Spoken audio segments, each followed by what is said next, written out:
Alrighty now. Hello, hello, hello. How are you doing today? Good evening. Oh, good night. Oh, well, I'm having a late dinner. I have here plantains and nachos, tacos. How are you doing today? Well, I was on the job and I got to get better at this job. No, I just got to watch what I'm doing. And so I was on the job today and we did some interviews. I did a interview. Help create an interview. Oh yeah, Lord, I thank you for this food, your goodness, your mercy, your kindness, and all your many blessings. Water to bring life and sustain life. And we are working hard.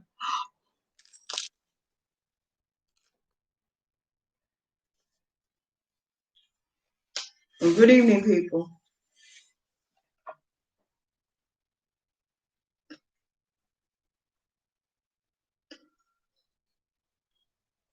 I had a good day, but I got stuck for a while.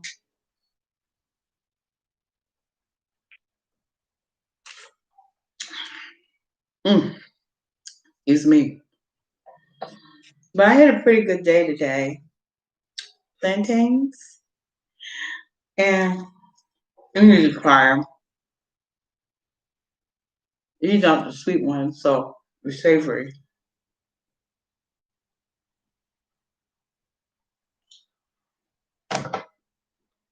Well,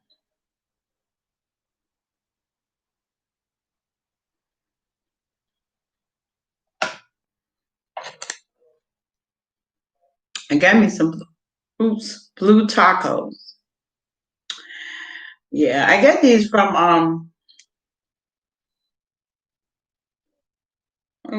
Fresh Market.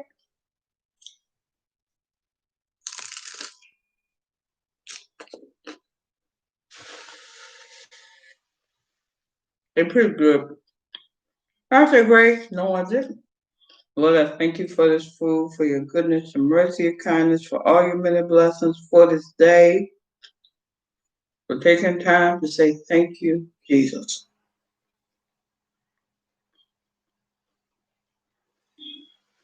Life is not without its pitfalls and triumph. So I'm triumphing.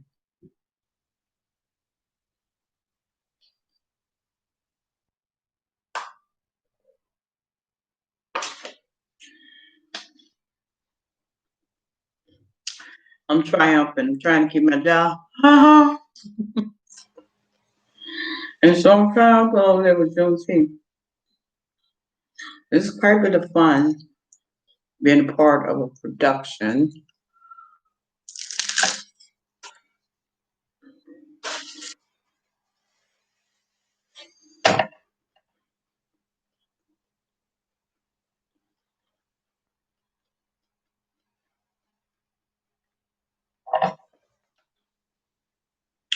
What I'm working on now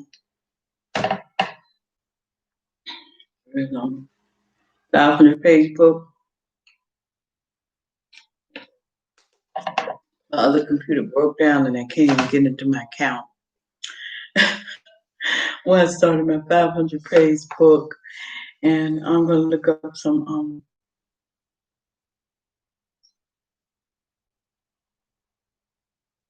forms. I have a day.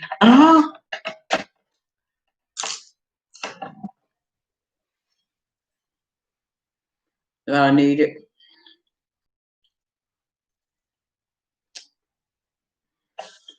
I'm probably talking in the morning.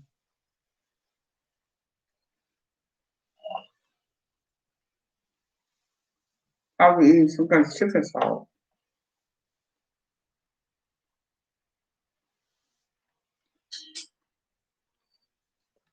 breakfast.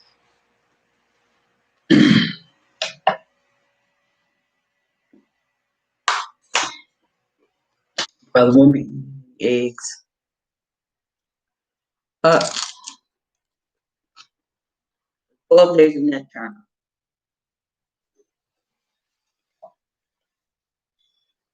Starts from the day Annette Turner was captured.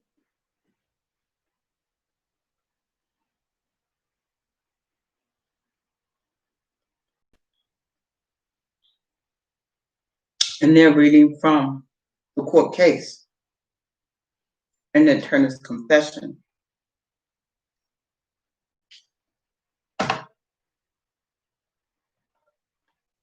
He was a preacher, and he was the oldest preacher. He was raised around a lot of violence.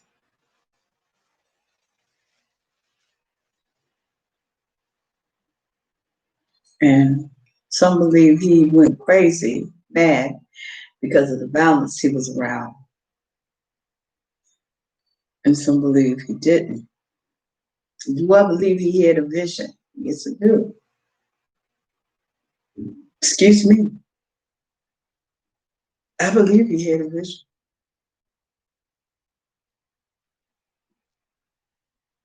But I also believe we are a product of our environment.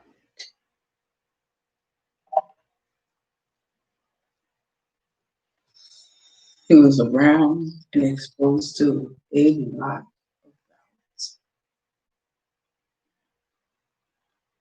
to the point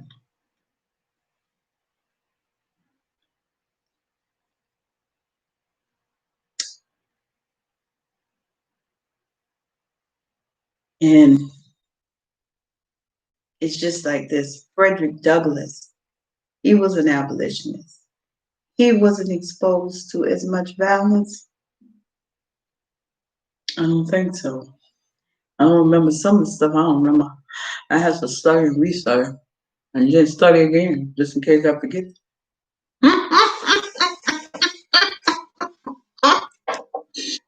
They got to restudy things I took in school because I'm not using terminology. And so he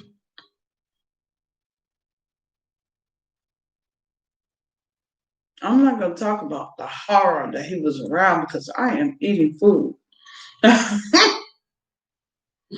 But he was subject to a whole lot of horror. And I might talk about it another day. Let's talk about Sojourner Truth. Because I'm eating Sojourner Truth. She was an African American abolitionist and an advocate for women's rights.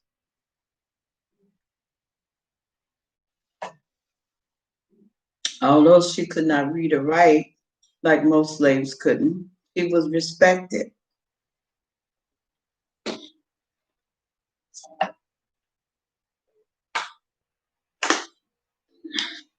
And I got to read more up on her, but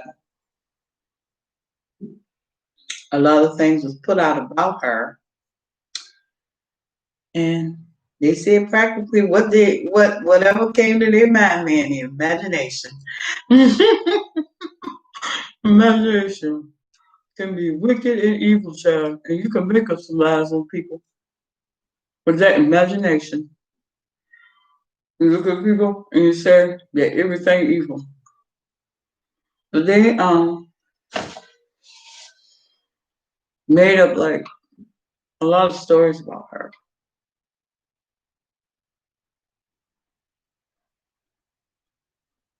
First, I thought she could read or write, but she couldn't.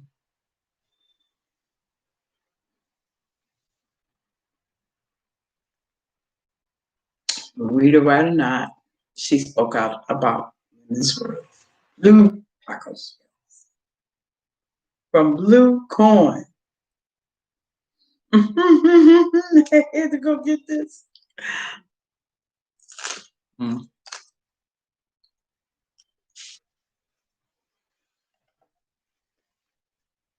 So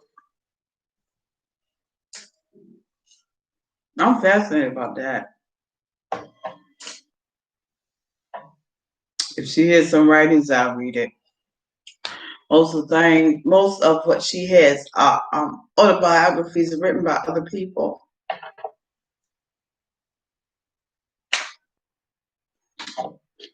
In biographies, you know,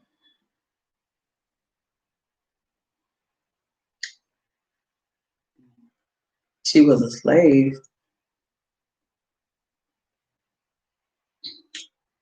and she lived the life of a slave. And she grew up free somehow. And she came from the North. She was a Northern slave, Northern slave. Like you go to New York now, about this place, he went to go to the club, and he said, welcome here, and turned him away because he's black. And that was way before the virus. And don't forget to welcome you to my dinner table. Welcome to my dinner table. And did I forget to tell you water sustains life and brings life? And if you can bring somebody some water, yeah, just read that scripture. I just read that. Give somebody a cup of water in the name of a prophet and receive a prophet's reward. I just read that scripture. I just thought about it.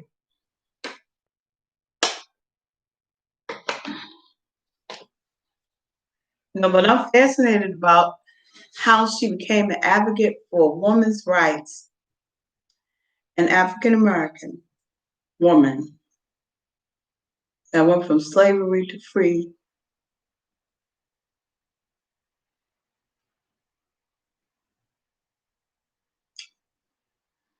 Did you see Abolitionist in the museum?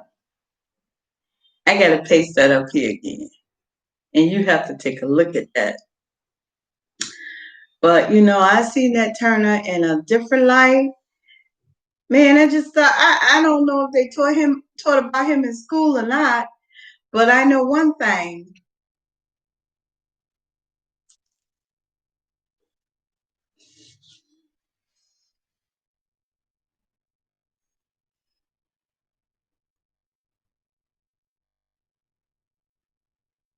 I was reading about him. I'm gonna put the when they were talking about Sojourner Truth, I'm gonna put the connection to that one because I'm eating right now.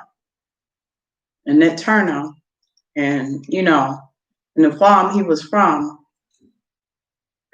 Oh,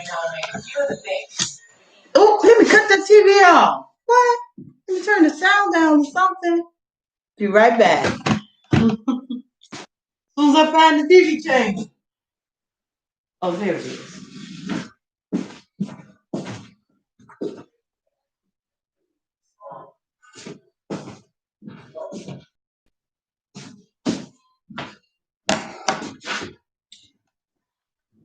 I didn't hear that. It's not running right, so you can't really, it's on some 1 minute and off the other. And that farm he was from, well, if he was in a preacher's house, I don't know who he was in the house of, and they believed in the Bible and violence, so did he. That's the truth.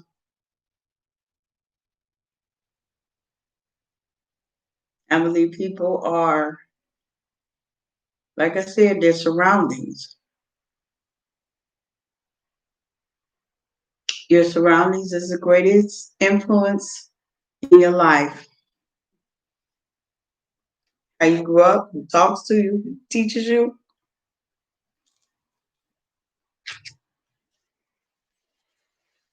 You grow up with them in you.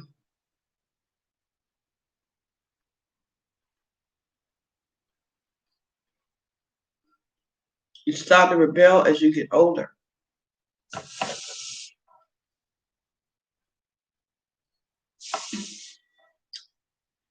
And And you grew up with them in you. You grew up acting like them, talking like them, walking like them. Well, you look just like your daddy, but girl, you act like your mama. You look just like your mama, but man, you act like your daddy. You just become a part of them because you are part of them. And your surroundings you become a part of. And when you rebel, how you grew up and how you was taught is how you rebel. And you're not going to do things.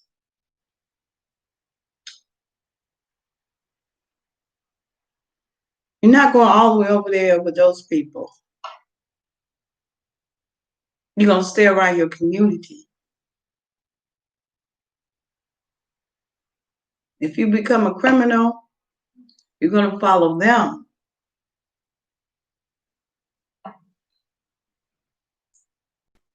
And that's how I feel about him. Yeah. I feel like he followed them. It don't seem like it because they talk about everything he did. And he followed them. And if that was their teachings, if their teachings was you're violence in the Bible go hand in hand. That's how he believed. He was humble because he saw himself as a slave and we don't kill and we don't murder and we don't rape but he was around us 24/7. He grew up around it. So how is he going to fight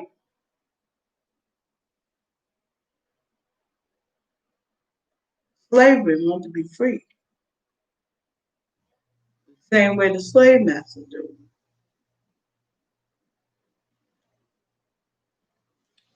Have the same political beliefs. And I was taught, Darlene, people might be racially mixed, but that don't mean they're going to mix with you. And she said, and my mom, yeah, I was taught that. Go over there, you'll be the slave on the farm picking the vegetables. They're going to be the slave in the house. Why? Because you're not from them. That's just in case you rejected, man. Go over there with them, get rejected. They're going to tell you why before you get there. She said that to me. And, my family said that. My mama said stuff more like, yes, you see people gathering together. Go over there and see if you could gather too. But sometimes you're not accepted. Nat Turner, I believed in my heart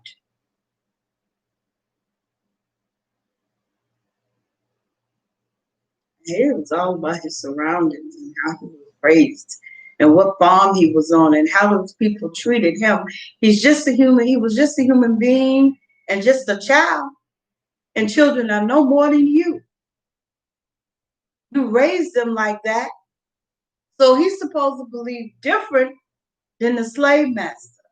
He's supposed to believe that the Bible is all nonviolent. When the slave master believed in a Bible and a gun, he's supposed to know.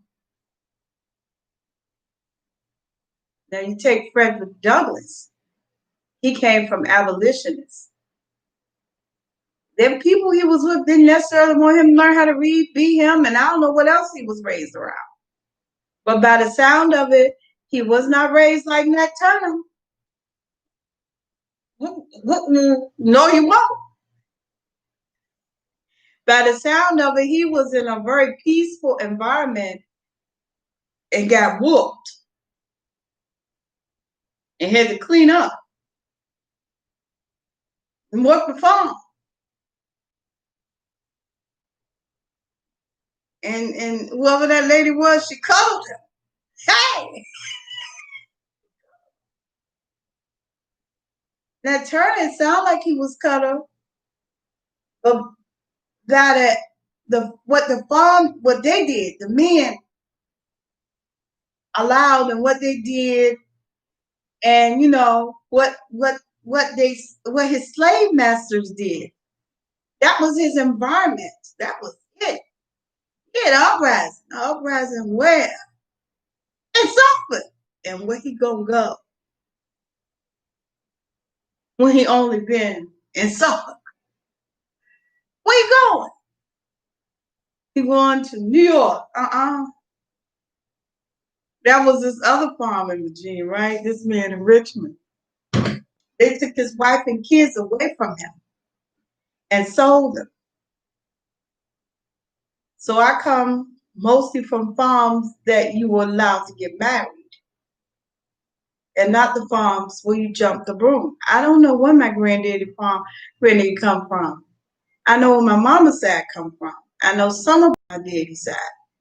But some of my family, I don't know where they come from. So I'm talking about where I know or where I was told. My granddaddy told me we were from Florida and a part of that Native American, African American uprising. I tell you, I'm not causing trouble.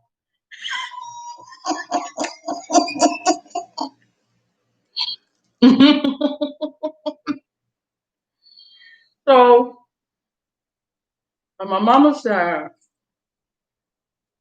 definitely different.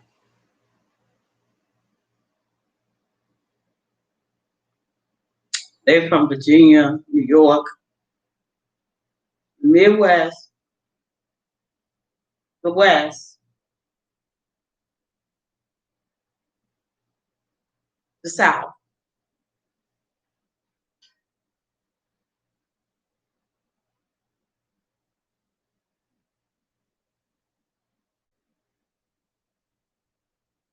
It was definitely different.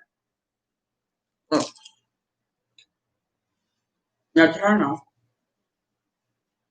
you could say he was crazy, mental, that he had a breakdown and started doing all this stuff they were doing. You could say he was following them.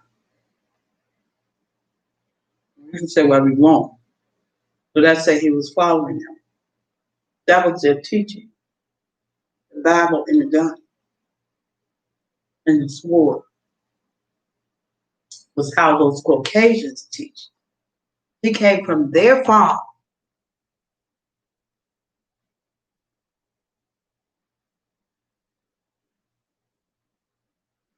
He was nonviolent because he was a slave.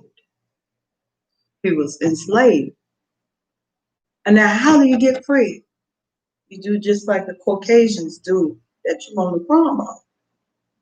Pick the Bible up, pick up the gun. Now, the uprising and all that violence he did, him and his friends, and even they were more violent than he was by his confession.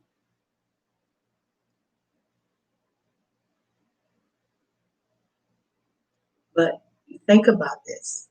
This is stuff they saw every day, but never participated. But I'm not going into detail. The cleanup.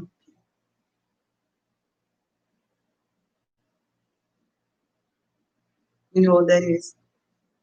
I don't know either, but I can figure it out. The cleanup people.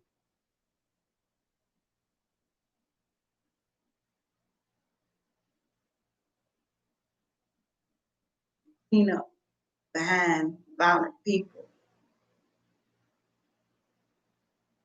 I'm eating. Oh Jesus, this is not a good time. And plus, I can't even stand. I watched The Fly, and I got sick for 2 weeks. So I don't want to be talking about this too much. But I've seen that turn out like that. We are a prodigy of our environment. and of the teams. You have families. Back then, you had families, farms, tribes, communities now.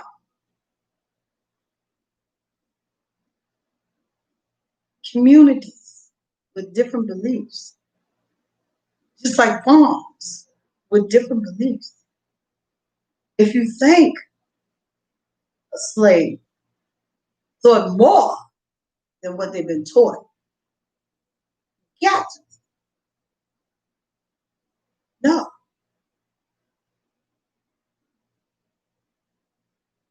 they were a prodigy of the farm they were on. Just like when my family talk about how they used to have to go to the military base, the men, whatever man was left alive, right? Or young men who was left alive, the 14, had to go over there and try to recruit the ones who came from farms who couldn't read and write. That was the only time they were free. This was my mama generation, was when they were sent away to the military. And this was where their only time to get them to believe that they are free. Because when they go back home, they're going back on farms. Believe it or not, I started looking on the internet to find out stuff. And believe it or not, they're not sharecroppers. Lord have mercy. I bind Satan to kiss out of my mind in Jesus' name. They were not sharecroppers, but migrant workers. Thank you, Jesus. They were migrant workers. And they were African American and some Hispanic. And they were taken from one farm to another farm. And I looked at these people. They was interviewing them in the 70s, 60s, or 70s. They got on the back of this truck and was drove to another farm. Got on the back of the truck and was drove to another farm. In this area where my mama come from and my family, Newport News, and some surrounding areas, there were sharecroppers. But in some other areas, there were slaves. Somewhere in Virginia, in this surrounding area. You know, they were sitting at the table. I was in the restaurant. They were sitting at the table, and they was talking about how they were told they were free and they had to come off the farm. Well, we didn't. They didn't. My forefathers didn't throw you off no farm. The Caucasians did that. They asked you to leave. The Caucasians made you leave. Get off my property. That was them. Get off my property.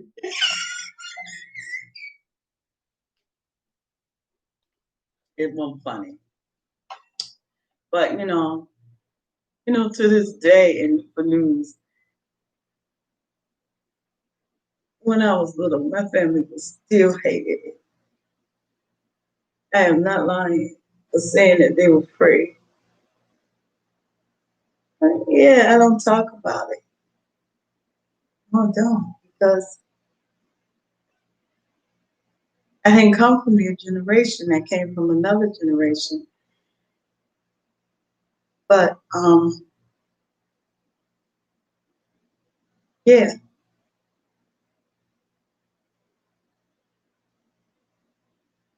they rumored we had meetings.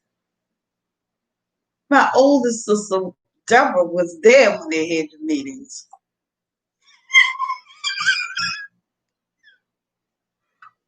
Not me. Mm-mm. I was not there. She was. She told me about it. They have me for nothing. For how to better the community.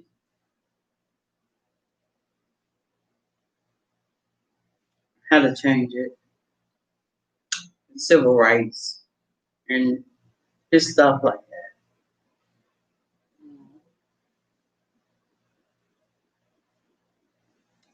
My grandma generation remember the Midwest when all the women could read and write. And abolitionists came. I was on this boat cruise, and this is how you get bits and pieces. I got a big bit from my mom and them, but here's stuff from other people that's similar to what they were saying. And they was talking about before the Caucasians came across country and killed people in the 1930s, how the abolitionists came from the Midwest and West and South and North to teach the African Americans to read and write over there at HU. I was on boat, on the Hampton Roads boat tour. Excuse me, and the man was talking about it. And I was like,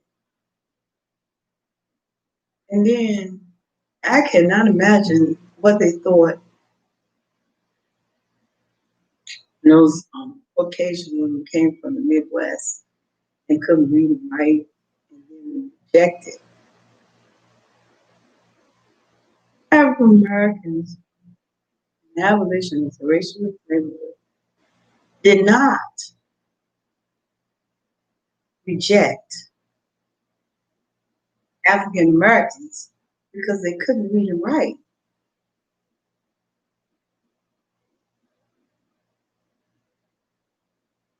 They just asked them, "Do you want to learn? Are you free? Are you free of African Americans? Because hey, we don't want the trouble." Yeah,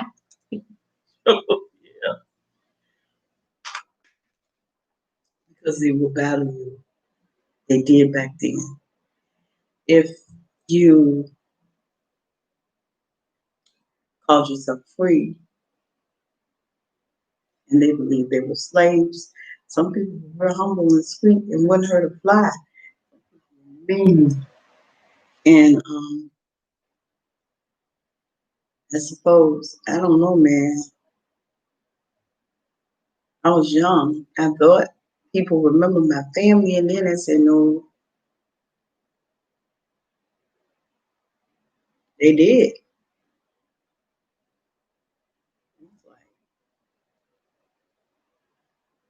This was a real small town. Yeah, and I'm shooting pictures of people. That's brown earth. And when we were building up in the 50s, oh my God, you see those houses still here to this day. It was today, those houses still there. They still are there. I look at them, wow. I'm from up there on, oh yeah,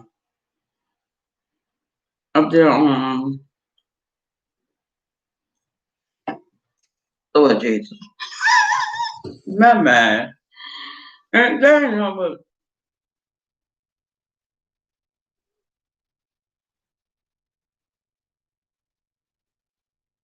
public domain. See? Let's do that.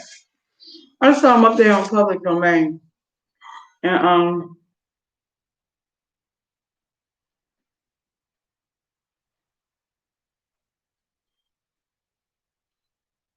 I tried to take a picture of them as I was on the bus, and as the bus rolled by, and I tried to take a picture of them, show you them, them building the houses.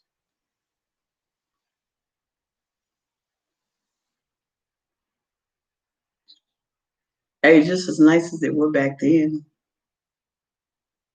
Probably need a few upgrades. They just as nice. I was talking about that net turn. Yeah, it's the truth though.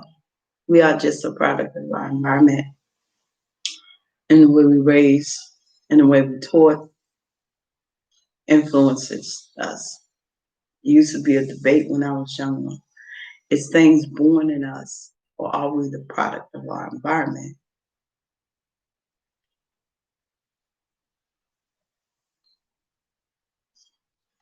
Are we born evil? They believe that to the max. They say you're born evil in a minute.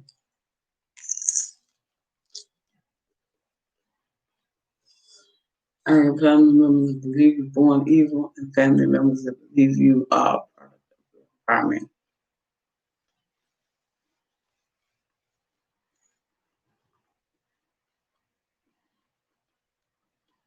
No more than what you're taught to be.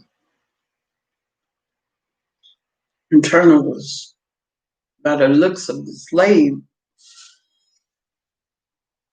by the looks of the farm that he was from. They believed in the Bible and the gun. They believed that the violence in the Bible go hand in hand, and they taught that to him.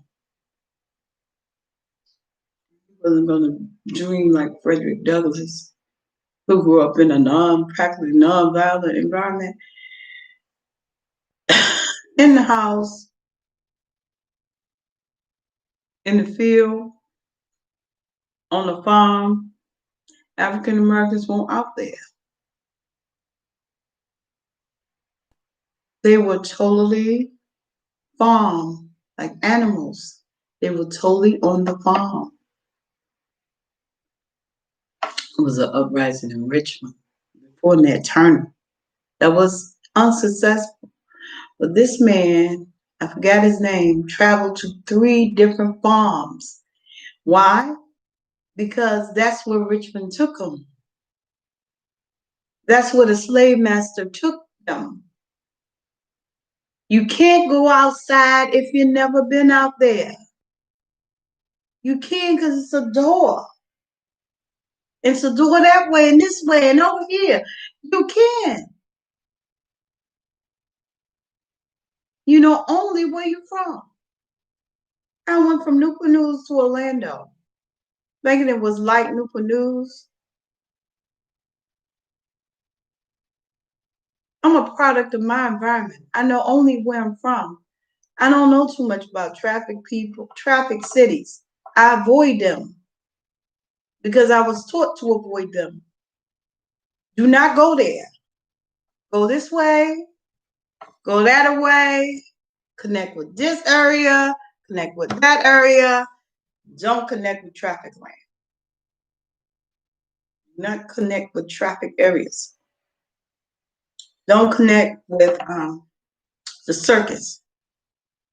Not the circus today, but the circus, the area the circus from.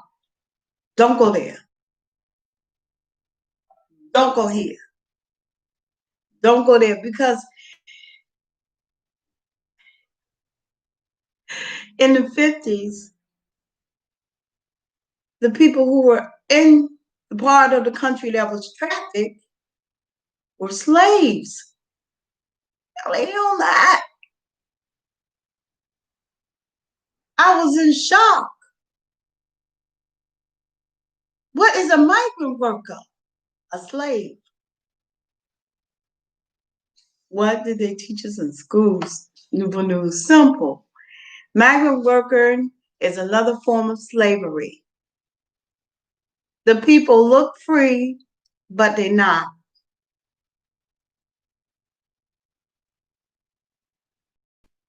They had the African American part of town. They had a place where African Americans lived here and the cocaine. No, they didn't. They had a farm. And what you do is drive around the farm. Don't drive to it.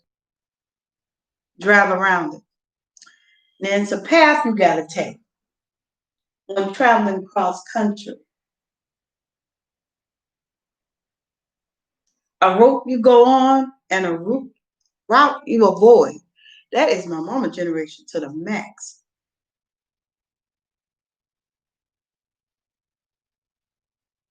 I just got to be the one that went that way. It's not funny, but I just got to be the one that went that way. Some areas of America are trafficked,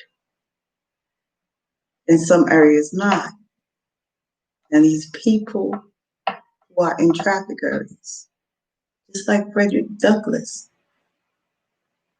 and Nat Turner, like two different people, far away from each other. You take John Brown. Oh, he was real well. No. He was surrounded by violence. And when he went off the path of righteousness and holiness, a quiet life, he went into the violent world that he grew up around. He was bad. Not as bad as them. They were real bad. It's not funny, but they were real bad. They were the bad man.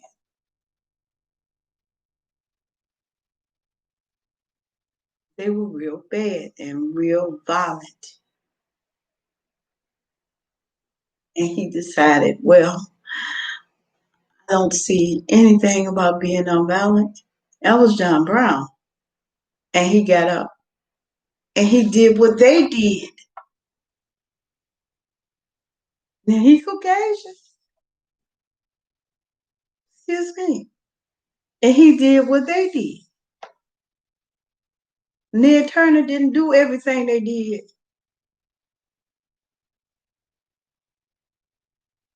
But he did some. And those men that he recruited or was with him, if they were more violent than he was, then you might as well call his environment quiet. Hey, that environment won't. Look,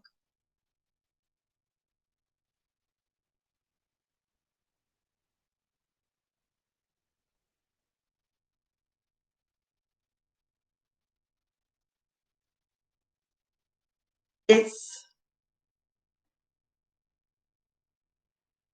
we are just a prodigy of what we're around. All right, all right. I haven't sit down and wrote this out.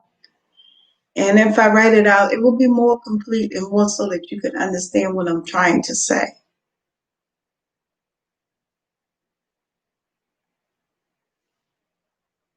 You take people from traffic areas. I can't go there and say,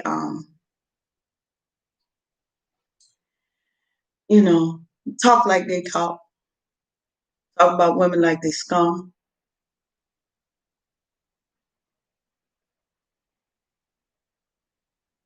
and then, blame women for everything. I wasn't raised like that. I want you to change. So why am I going to come to your area and just start saying everything you say about females? I'm a woman. When I get a husband, maybe I will feel not different. No. Area I come from, there wasn't a lot of trafficking, none. It was trafficking in my mama generation, somewhat in my older sister generation, who was almost 10 years older than me, and not none in mine.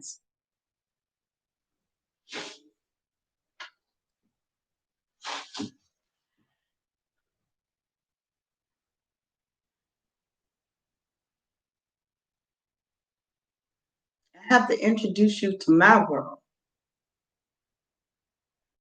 to a different way of thinking and a different way of living, not to accept the trafficked female or child. I can't sit up there with you and tell you go shoot the police down. Have I ever been in a neighborhood where it's just cops are target practice and we target practice for them? No, I never grew up like that. So I can't come to your community and tell you to do that. I remember somebody who wrote a movie about, what was it? a police officer shooting somebody, or somebody shooting a police officer or something, and I wouldn't agree with them. No,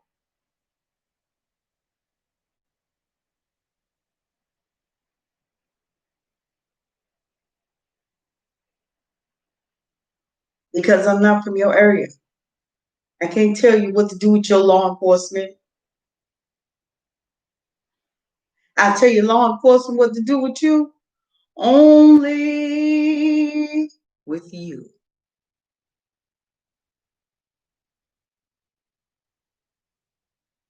Only with you. Because I'm coming into your community and telling you to destroy it. I ain't coming to mine to destroy a piece of it.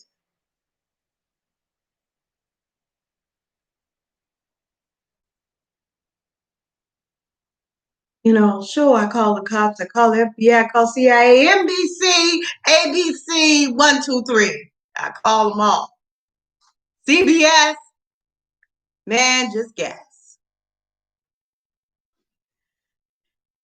Get up on YouTube and talk about you and everything. I will call them all.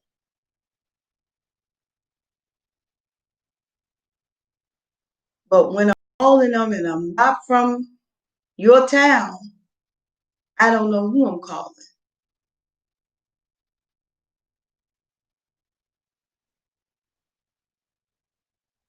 I don't know what's going on.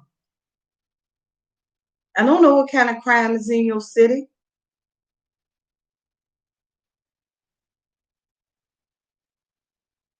right? We're all our prodigy of how we was raised and what we was raised around. The things you will say, I will not even say. I was told, don't you say that.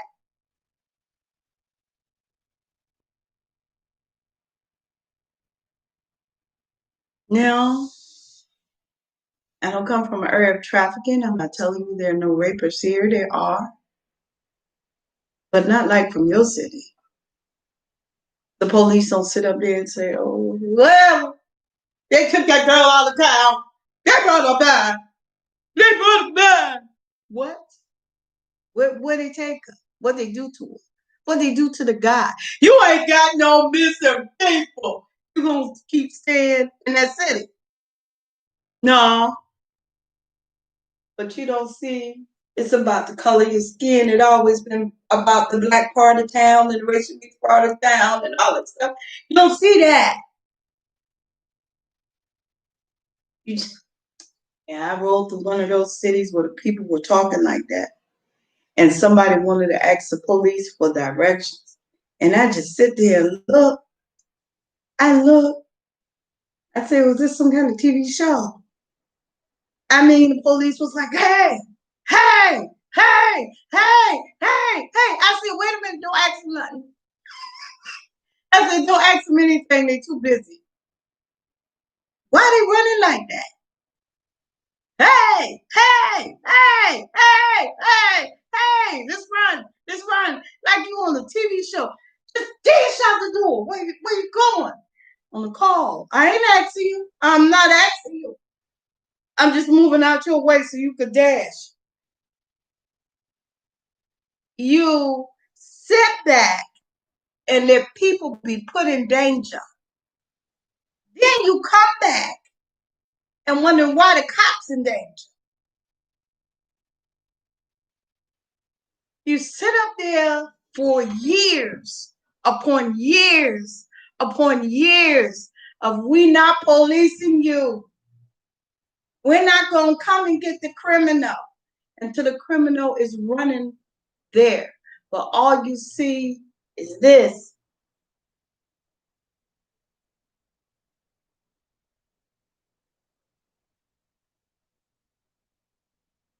All you see is this. The black part of town, the old black part of town, the racial mixed part of town. Hey, y'all, I'm African American. Why? Because when I leave this country, I'm going to be identified with those people who are out of the country and put on slave ships all over the world, and I'm going to be identified with them. All you see is the original black part of town. The police didn't police. In my mama generation, they just brought dogs, walked through there, sick them on the innocent and the non-innocent. And so now all this crime done built up. You unbalanced everything. You don't care what happened. Oh, your child gone. They come bring them back. What in the world happened to me? What in the world happened to them? Take a kid out of a city for a whole month. And God knows what is happening to them and bring them back. And you saying everything is good. Everything is great. Everything is all right. We don't give a dang about you. And now look, that's why your police running. And you think 20% of this population control all this crime. 20% of this population is not in every community of America. 20% of this population don't bring drugs in shiploads.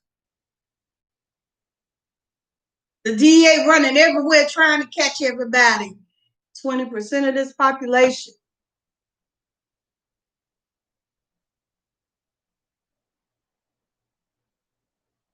One thing about African Americans, black people, I ain't saying no other word, is that we always come with Caucasians. No, we don't. We separatists, we distant. Always come with Caucasians. With 20% of the American population. If African Americans think it, Caucasians teach it. Farm, the family, the tribe, the community. America is set up with different communities. Each community have a different belief. Every community got a right to export their farm being stuff. You don't supposed to buy, all the stores not supposed to buy from 10 farms. 10 farms can't feed America and cannot feed the world.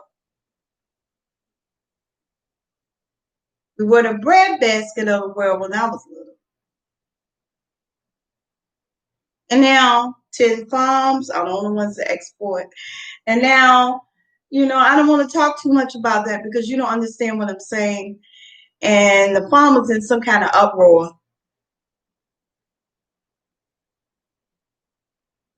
But you got to listen. The African American part of town is in some kind of uproar. But you got to listen. Caucasians in this uproar. And the racial meets Caucasian in the uproar. And you got to listen. More than one community in America. Don't ever rely on one to pull us through anything.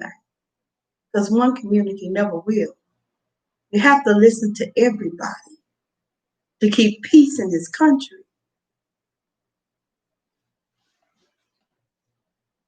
What amazed me, I'm not going to talk about it right now, but something just amazed me that you know what, people? I was alive and a little girl when the Iron Curtain came down. And they did not socialize with none of us when it was up. Nobody with the Iron Curtain up socialized with us. They didn't socialize with America.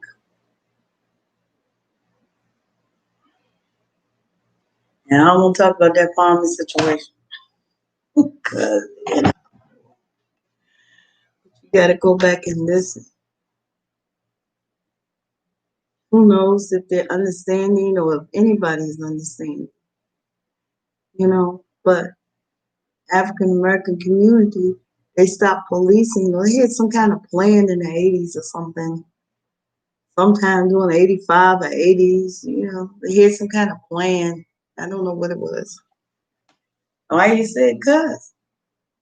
They pulled out. It made the police pull out of our community.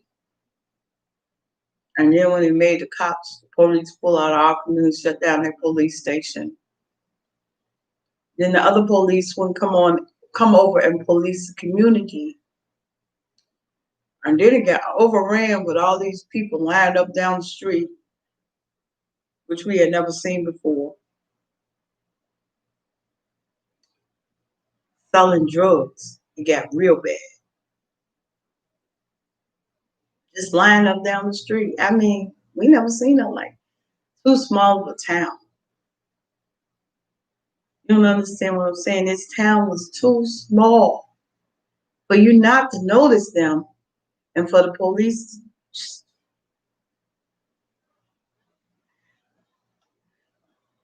It's riding back. You see all those people on the corner with drugs and all they just ride. They didn't ride down there. Girl, this is not New York. This place won't know New York City. This is not New York. They don't go there. And Lord have mercy, I heard about the New York projects. What did I hear? I heard that they just give people drugs. Just give it to them. They're asking for their money. So don't move there. New York don't move to the projects. And then it's another part of New York. You saw that part on the news. They just said that man, because he was homeless, just died in the street. Don't go there.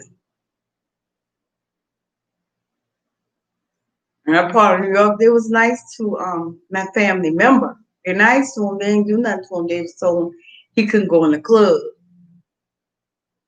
These people mean and come in here. They're mean. Come up. Mean. He be so mean.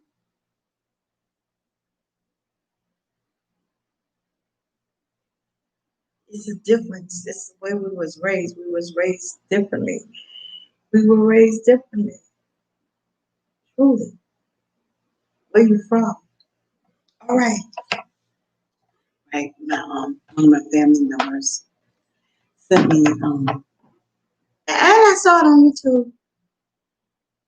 No, I think I saw that on YouTube. This you know, the and they was talking about this, I think it's Georgia. I don't know what it is. It's a part of the woods that they don't go in that the blue coats. No, that's not the blue coats. They ain't going. The northern soldiers sent, sent them back there in these woods, let them die and whatever, and gators and out there. And sent them out there. And these people were from the north. Now when you come here, these the slaves escaped and they went to Fort Monroe, and Fort Monroe called them contraband. And then the soldiers that were over there at Fort Monroe eventually made them soldiers. And do you know I saw what is it? I bind Satan and kiss him out my mind.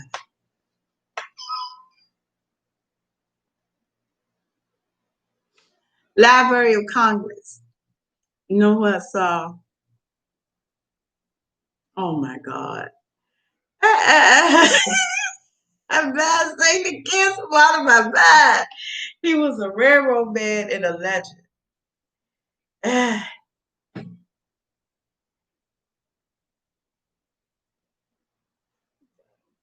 Then I'm thinking about John Brown, but it wasn't John Brown.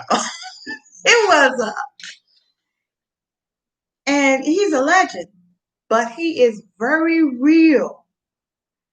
I can't think of his name right now, but John Henry.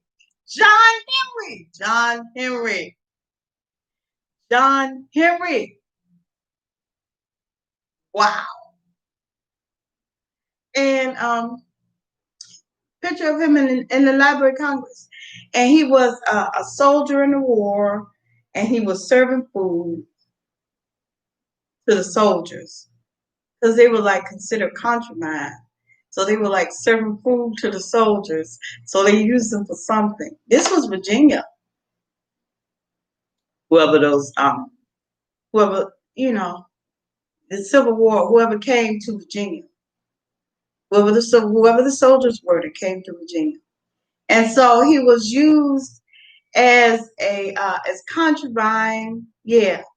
And then you saw him serving the soldiers as a soldier, and then you saw a picture of John Henry on the railroad. For real, the John Henry. I saw it. The John Henry. You know, John Henry was a legend. He was a railroad legend that I don't know. I forgot what he laid track or something, but the John Henry. And what was he riding on? You know, he was standing on those railroad cars where you just pump up and down. The John Henry. I saw him right in the Library of Congress pictures. I was like, I don't believe this. That man is legend. You don't think these people are real. But you just think about it. How I grew up, how they grew up, how you grew up. Hey, hey, how you doing? Oh, yes, they were. They were very good. You know, I'm all off base.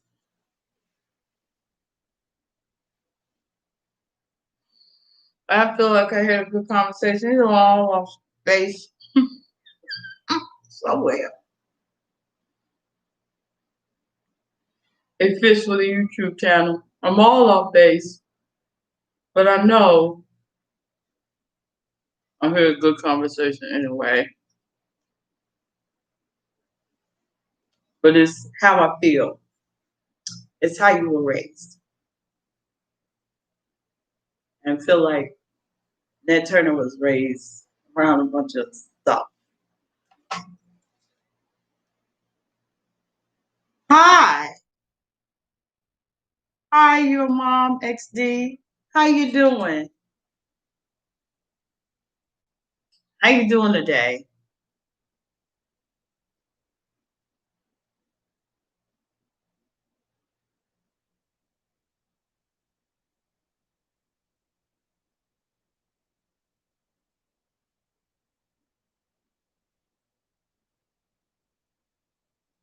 Oh Lord, that's really sad.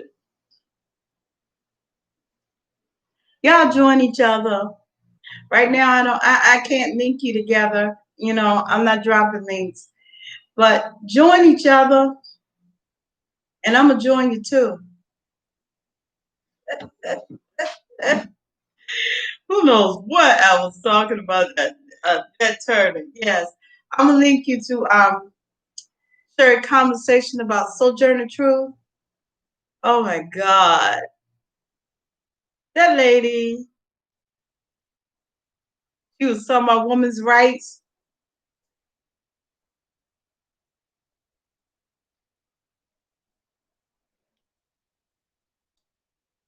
She was talking about women's rights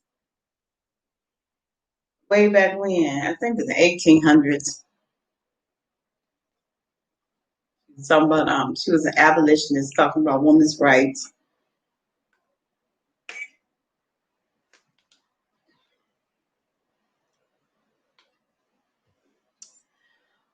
All right, people.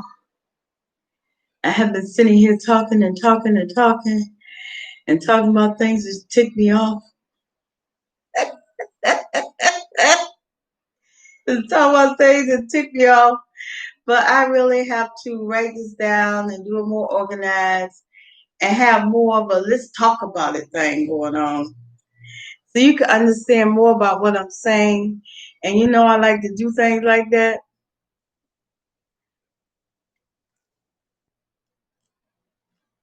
Then the taco gets mushy.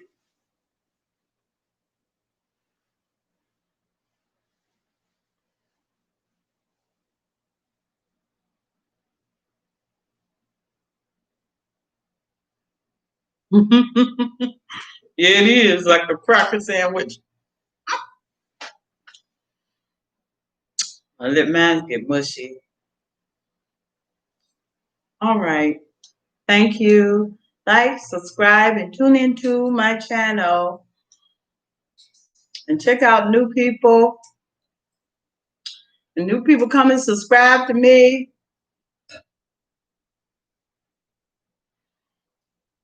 Enjoy the conversation. Join into it. Type what you think in the bottom of the screen. Come back again. And I'm saying to you, may God keep you, bless you. May He rain upon you good things. May He protect your family, heal your body,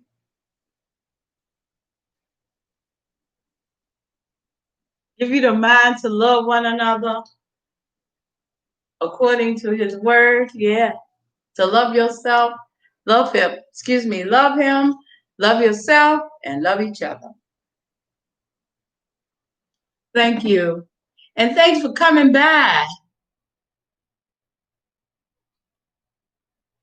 Thanks for coming by. And I was just ending up, yeah, because I ran out of things to say. And I don't have no organization right now. I'm just talking. And I really enjoyed my work in helping spread history and helping to bring history to America and the world and being a part of that. And I'm really glad to be able to be a part of that. And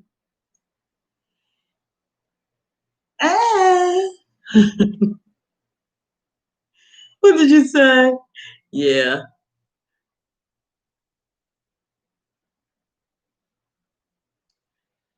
man. It really got me talking about something I wanted to talk about before, but I never did. But I tell you, I saw John Henry, the railroad man, right up there in the Library of Congress pictures. I had pulled him down and put him on my external hard drive because I wanted to talk about him, but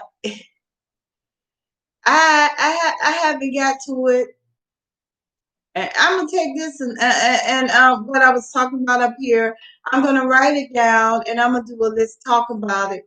But I don't think I'm gonna have a conversation about it because I'm not that deep into history, but I love it and I love to help spread it. But my opinion,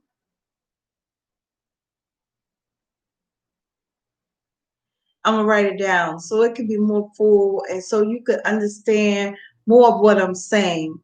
Because I just go back to when I was young and they used to have that debate. Are things born in you or is it your environment that shapes you and shapes your mind? It might be both. And you know why I say that? Because they keep saying they're finding all this stuff in people's DNA. And that stuff is dormant and your environment activates it. That's what I really think. No. Have you ever heard of Caroline Lee? I haven't got her books yet, but I keep saying I'm gonna get them. And what she said about the studies that they have done, and what she was talking about how your brain can grow bad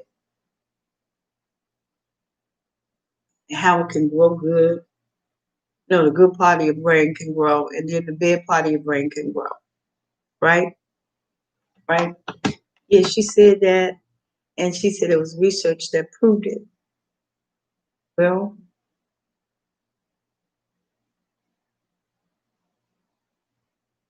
the growth of the bad brain cells activates, I guess, the bad DNA, not the bad physical DNA. You know what? Yeah, I have a pet peeve. I don't know if I should talk about it or not.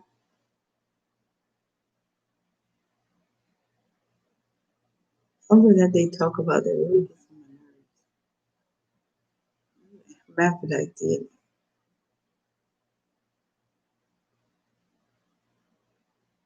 Yeah,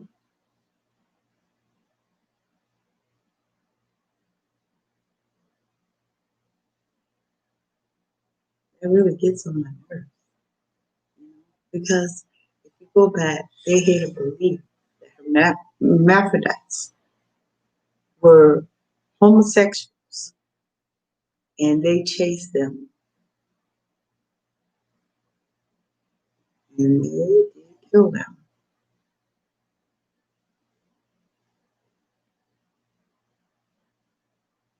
A lot of things it just sound like stuff that is really just not real science. And they wanted to be their way. And they just wanted to be their way. And they get up there with all these lies and false stuff. You ever felt like that? And they just get up there with all this false stuff because they want the way they raised to be the real science. And the way you was raised, it's not the real science. It's not real science. The way you was raised and what you was taught is not real science.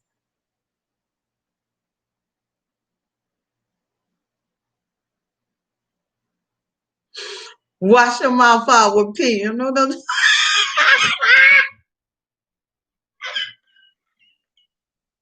Suppose somebody come back and say, well, the findings is that if you wash your mouth out with urine, you're going to get every disease that's in that urine. Now, they're not going to say that. They're going to say the pee going to help you. Human urine.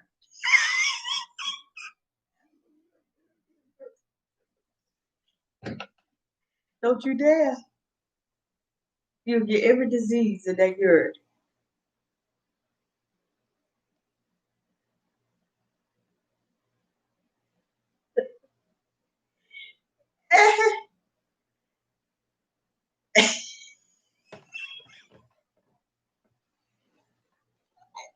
And then they come and tell the doctors, okay, doctors, I'm going to tell you right now. Oh, disclaimer, there's no proof for anything I'm about to say.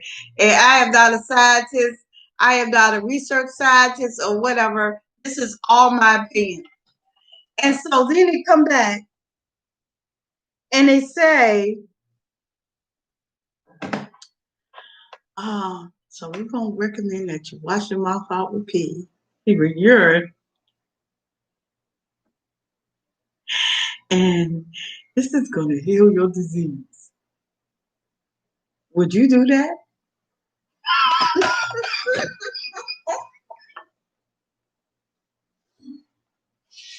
You're going to get every disease in that urine. Now, who would you believe? This new scientist to come.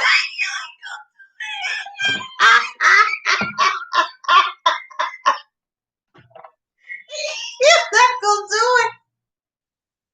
Let me remove the food, okay? You're not gonna do it. Let me take this plate in there. I'll be right back.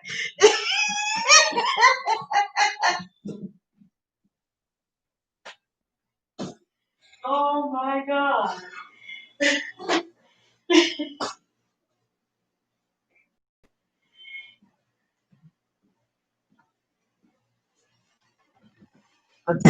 That's what I think of some of this scientific proof stuff. Man, we got scientific. Man, don't you shoot me with no cancer. And don't you give me no aspirin to see if cancer cures anything. If it cures cancer. Nah. If cancer cures anything. What in the world? That's not funny, but look.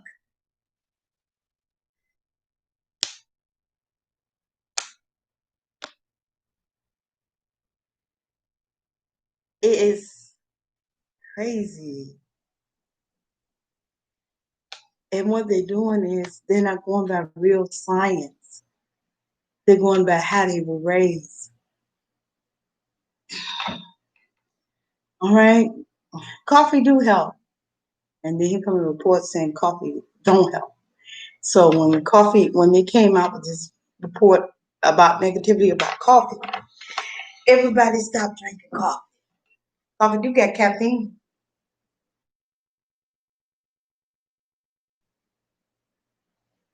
You get caffeine. Everybody stopped drinking coffee. That's it. Now, if they come back with a big report about tea, is everybody gonna stop drinking tea? Tea for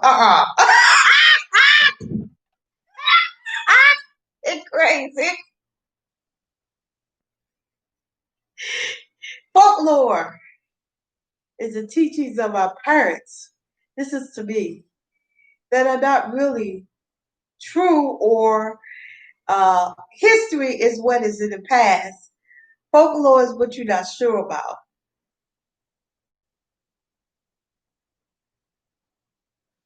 All right.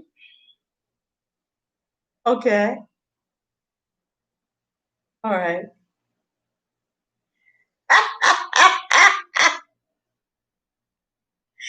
Backwards. I was sitting up there. Oh yeah, the news report said this. The news report said that. So I sit there. I listened to that. I said, Lord have mercy, somebody feed somebody some false information. Because I ain't doing that. I'm not doing that. Well, Dolly, I don't know what kind of lies did it told you came with some false report, folklore science. Ah, all right. Let's go back to hermaphrodites. What I was taught. What I was taught is that when they start turning a certain age, you know if they're male or female.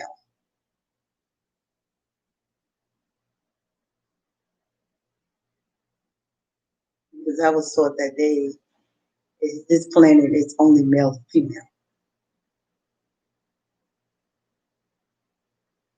And when they turn a certain age, you know the niceties in life. Get up there and they start saying, "We found the hermaphrodite gene, and this and that, and this, and this." The anger, the hatred in life. Because you do not know what they used to do with hermaphrodites. They called them the original homosexuals. You know what they did with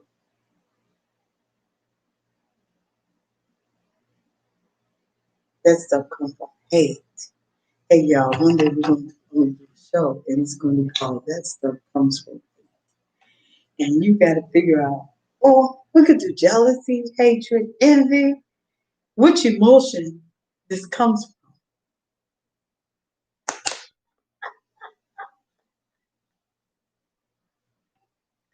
Oh my God.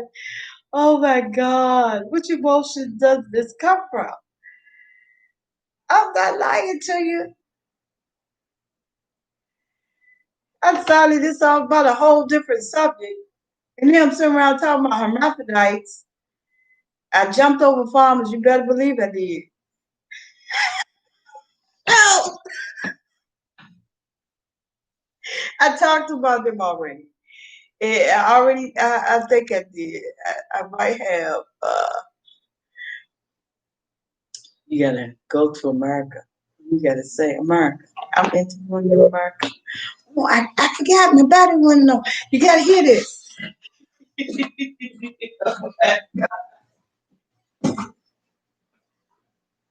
Oh, shoot. Yes. Oh, righty now. Let me plug up this computer because I really have work to do tonight, and I really should not be randomly talking like this. I shouldn't.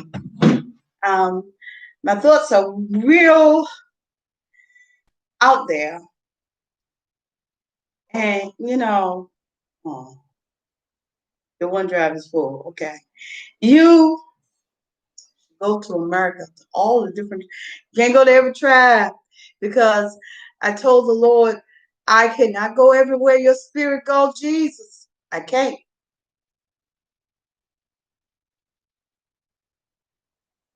His spirit is in communities I can't walk in. But those of you who can, you should go to every community in America and say, now tell us what the problem is. And then listen. There's all different kind of communities, tribes, families, tribes, and communities. Because we're not on the farm no more, right? We work a job and we go home, right? Even if we pick cotton, we pick it and go home. And the home is not on that farm. Everybody got to get off their property.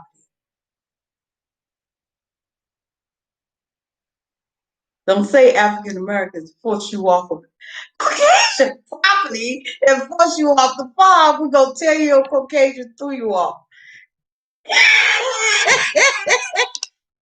I'm not from my mama generation, and I don't want to disrespect them. And Jesus said I don't, but I'm laughing and talking, and I might not be able to say anything out my mouth.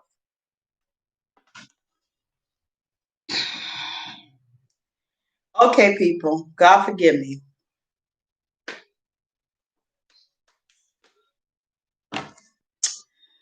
Words sometimes can't be taken back.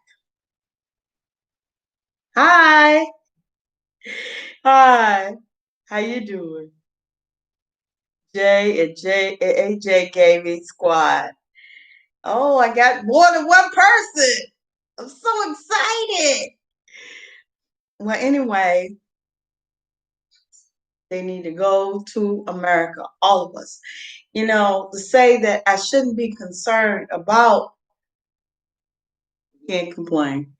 Yeah, the world has changed. I should change clothes. We're about to change clothes, man. America's about to change clothes. America gonna be different. I can't say, you know, African Americans are farmers. They are farmers. So let me retract anything to make you think I'm talking about one community. Okay, we are farmers. We are farmers. And some things I just feel like I shouldn't talk about them. But we as African Americans are farmers. They have big farms with lots of land. But I talked about that already, I think. I go back over it. Big farms and lots of land. We are everywhere. America. We are Americans. We are everywhere. We are everywhere. We are doctors, lawyers, teachers, maids, cooks, business owners, everything America does. We do. We ain't got no port yet.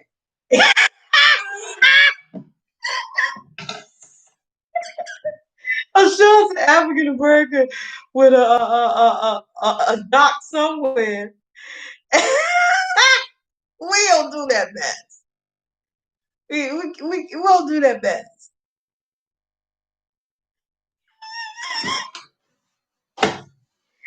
I'm sure somewhere's an African American that owns a dock, a fishing dock. No, a shipping dock. I'm sure this generation isn't like my generation. That generation say, "No, don't you go by no dock? Just a fishing dock. Don't."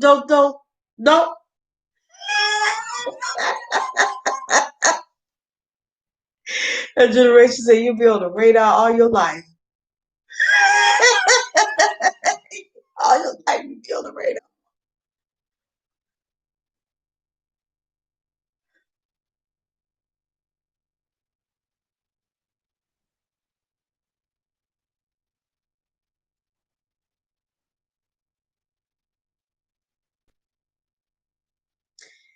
Yeah, all your life you'll be on the radar. But you as an American have the right to own anything you want to, any company, any if your dream is owning a import dock, you got the right to do that. If your dream is owning an export dock, you got a right to do that. As an African American, you have a right to own any business, any company you want to own. And the words change from generation to generation. Negro, black, colored people, African Americans. It don't bother me. It might bother you. I don't really care. I like African Americans because I like identifying with other people in other countries. And we weren't the only ones in America were the only ones that were on that slave ship came from a country. And we don't necessarily know what country we come from because I remember I used to think that I came from Botswana. And now I'm finding out from people from my family who had took the test, that most of my family came from Cameroon. What? I thought we come from Botswana. Ah! I thought we come from Botswana. I we come from Cameroon. Was some kind of slave port in Cameroon? Because that's North Carolina. I don't know about Florida, but I know North Carolina, Virginia.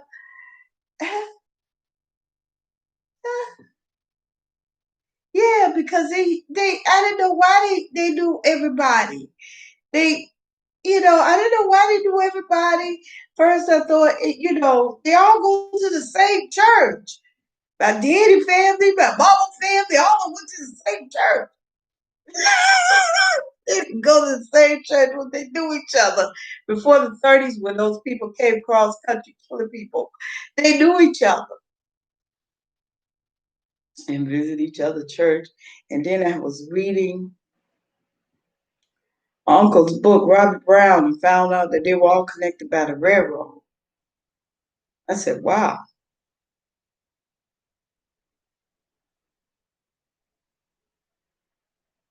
wow. The railroad had slaves? I didn't know that. Oh, that man, Huntington, who owns half of our city,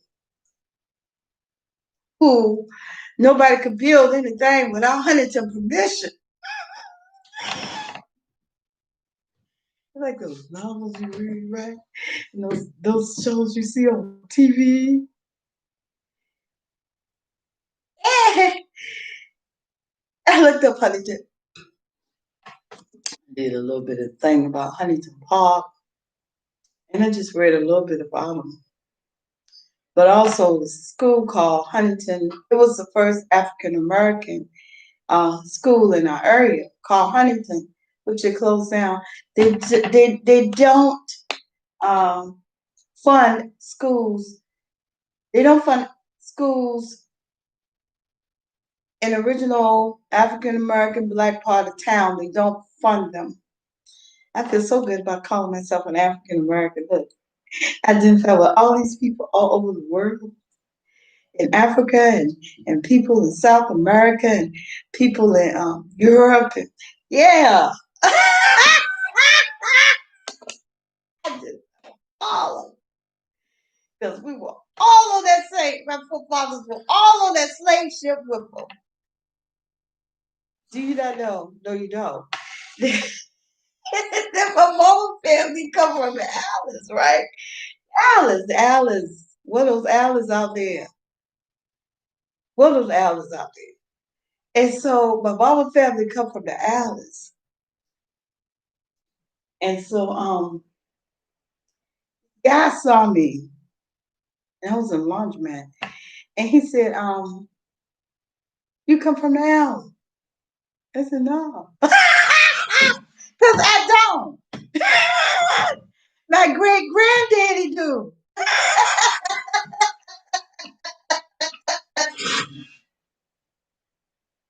I don't. I come from here. My great granddaddy do. On my mom's side, he come from the Allens. Solomon Allens, one of those Allens out there. In Virgin Islands and all those Allens. The slave ship went there first. Dropped off a couple of people and then came up here. Pirates, child, pirates. Pirates. Real pirates were in this area. Real pirates. Slavery was over and those ships were still running. Real pirates. Pirates, not pilots. Pirates. Real pirates. No lie.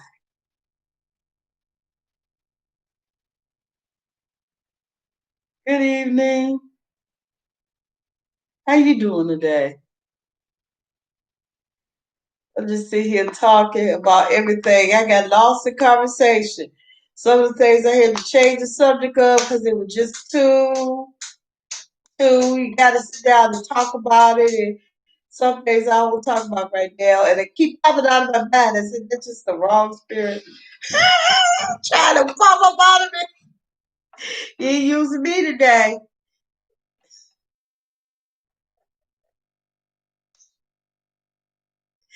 I want to be used by Jesus Christ.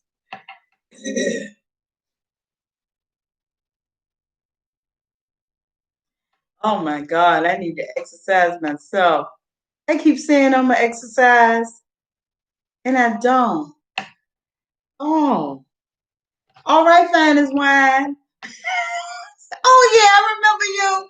I watch your cooking channel, and I gotta watch you again. Nothing is in this bottle but water. But yeah, oh Lord, and then there's this guy. He's in the movies, and he has my granddaddy's last name.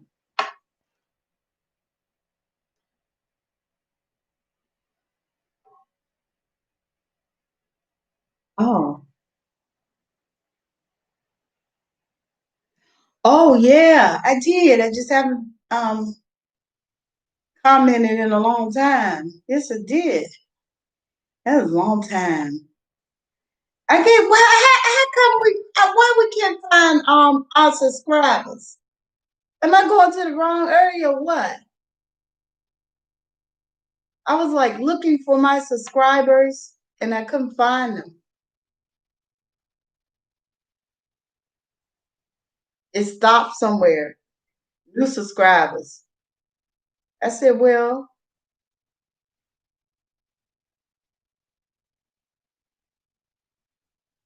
okay, okay. I go back and try. I go back. You know what I do? I go back through the videos I watched.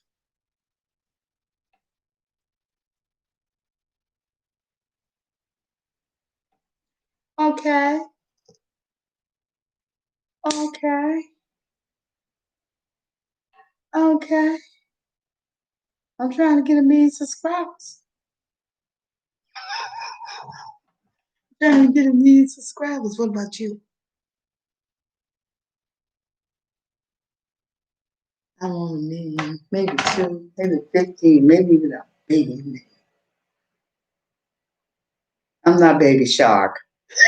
That's for sure. I'm not Baby Shark. I need more. I need more subscribers. It makes me feel like I'm loved all over the world. Yeah. Gives you that great feeling. But you know, what you say? Uh, See, that's it. See, I haven't been consistent the way I'm supposed to be. And sometimes my watch hours, I lose them. Like I hit 21, some 21. I'm not that close to, no. I had, at first when I had 2004, 44, 66, and they took it all away and gave me just these little numbers here because I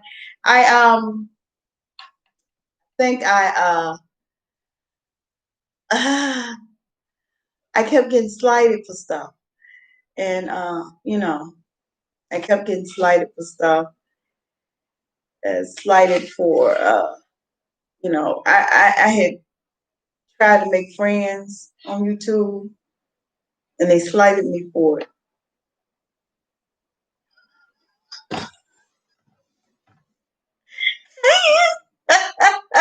I did use more than 2 words.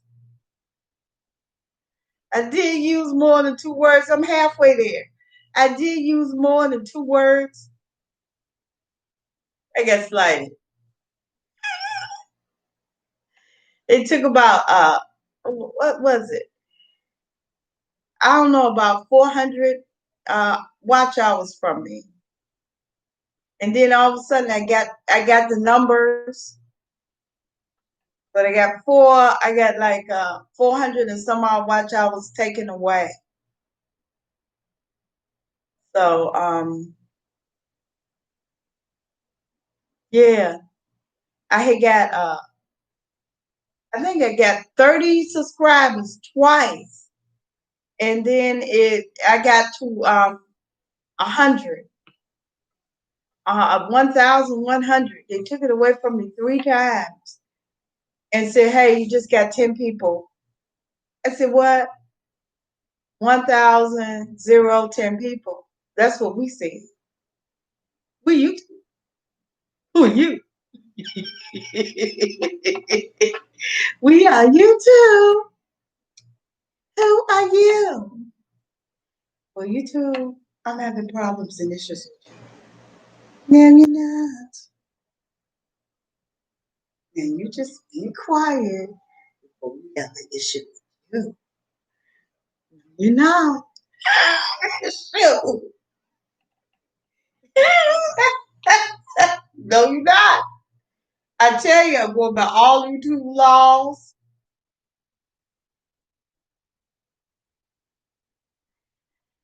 I don't have no copyright infringements. So far, so good. That's YouTube. Yeah, so far, so good.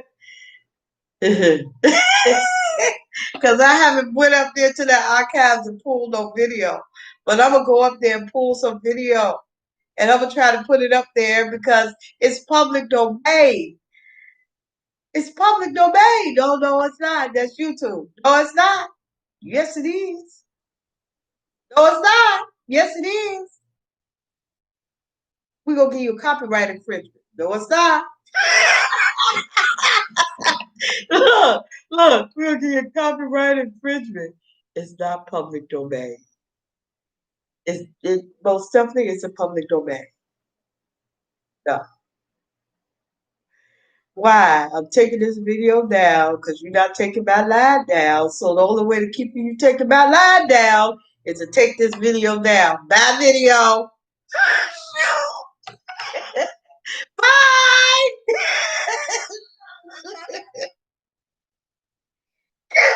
I'm still on YouTube. Yo, look. Bye, video. Bye bye. Bye bye, bye bye, bye bye, bye, baby. What I'll do is I'll take the music out and I'll take this out and that out, and you'll just see me up there doing some video to YouTube music, and you don't even know what in the world I'm saying and what's going on. That video. And the copyright infringements this year. I went the whole year without any copyright infringements, and I went the whole year without new public domain video. But one of them got real bad. That was the Martin Luther King march.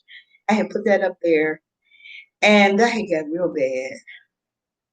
I had to take it down because they wouldn't listen to nothing I said. I typed in a link. I put the link in the public domain. I did everything I could do, and YouTube would not listen to a word I said. And, copyright infringement. I said, but the march is public domain. It comes from the government and Martin Luther King's speech. I got it up there only once, and I'm scared to take it and put it up there again or take it down and move it around. The whole speech. What happened was really his family got all rights to the one with the pictures and the ones with the pictures that day. But what happened was a radio station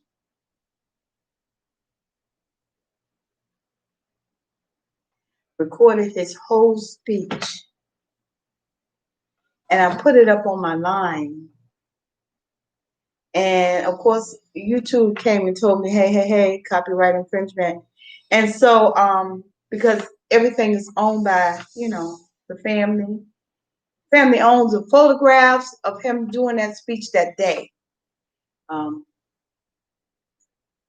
it was done over the radio, and that radio broadcast, public domain, only the broadcast from the radio. And you tell me something tough to get online. That one was hard. But the march, the Montgomery March, they didn't accept at all. And it said public domain, right? They didn't accept it at all. Another thing they didn't accept, Charlie Brown. It was this clip from Charlie Brown that was public domain that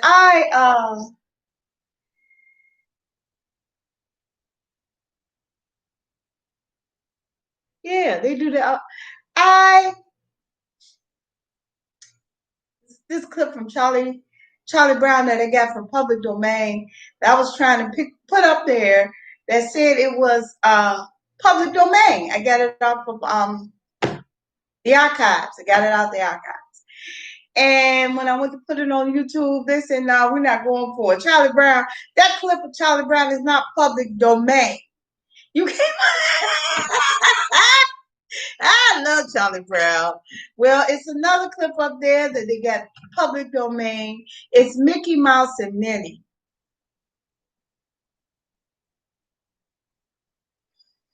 Yeah, download it. It's Mickey Mouse and Minnie in the railroad. And I haven't tried to put it up here. It's marked as public domain. But is it really public domain? I don't know. I have to put it up here and see what they say.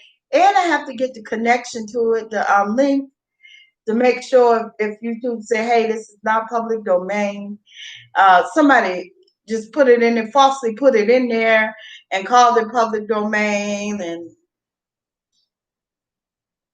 And then when you go over there to archives, you got to look out for Creative Commons. All those Creative Commons is not public domain just because it say Creative Commons. Some of them can't be used for commercial use. Some of them can't be used. Some of them can be used. You got to look up the laws of Creative Commons, and you got to go to the Creative Commons line, look up the laws, excuse me, and find out what all that stuff means. They have all these letters too, and these Creative Commons words, and you have to see what is usable and what's not. Some of them you can use like the music, but you got to add music to it, and then you got to put it back in Creative Commons. And so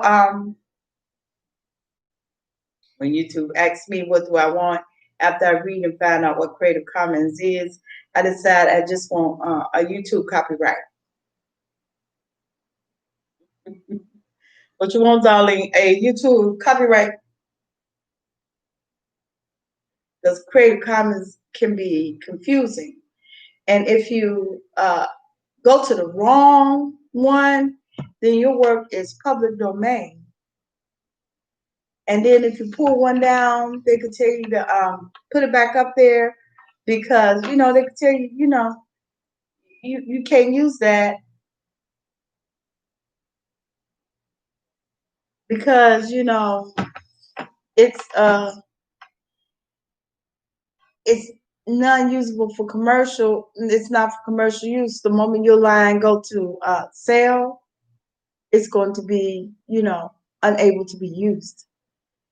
And so you got to read Creative Commons, a Creative Commons license. You have to read.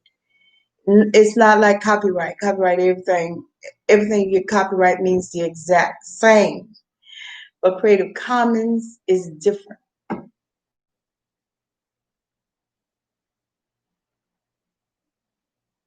It's really different.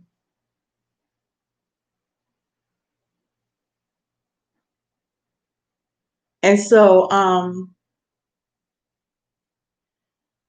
I started out talking about some real serious subject.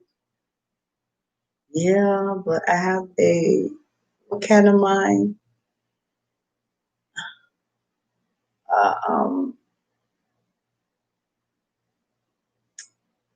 Imaginative? No, it's more than that. I have a mind where my thoughts can become pictures in my head. Yeah.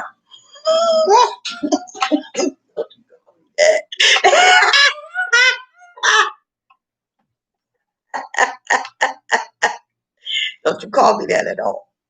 I have a mind where my thoughts can become pictures in my head. And so, because I have a mind like that, change the subject.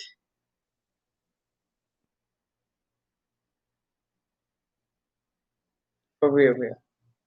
And, it's a very serious subject that I should not talk about unless I write this stuff down. And I really feel like that because my mind goes everywhere. My words don't come out right. And unless it's in a complete thought, in a complete sentence, you will not understand it. And I say, no, buddy.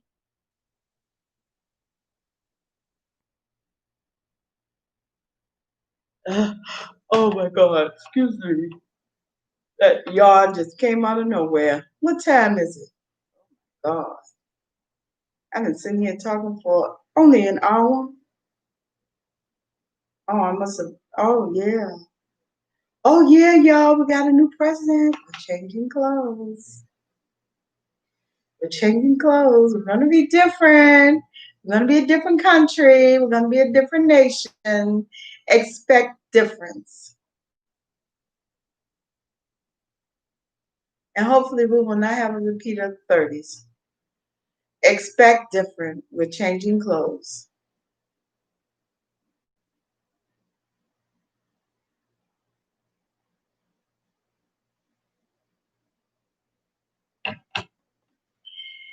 All righty now. I don't know. It's change clothes. Presidents come and presidents go.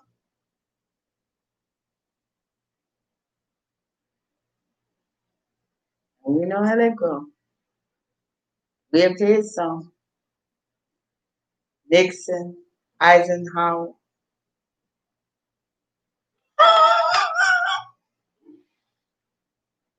He was a great man. Eisenhower.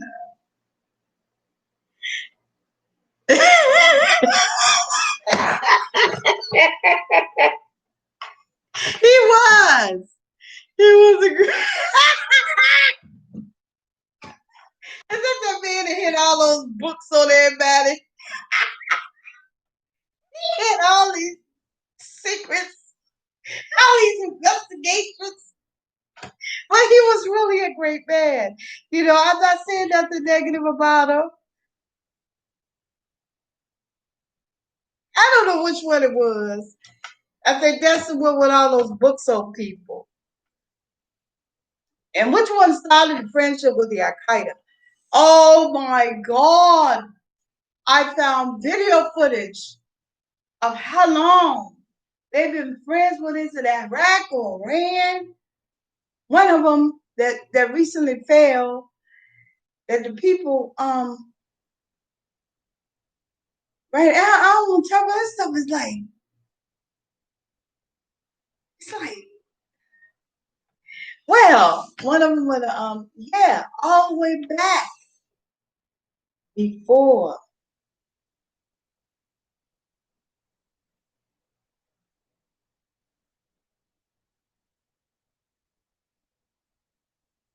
all the way back before, all the way in the 50s and in the 40s. That's how long they have been friends with that particular leader. That's that long. It wasn't nothing new. It wasn't a new friendship. They had been friends with that man all the way back in the 50s and in the 40s. They had been friends with. I was like, wow, I was looking at the newsreels and the archives. You get in there, you just, what? What?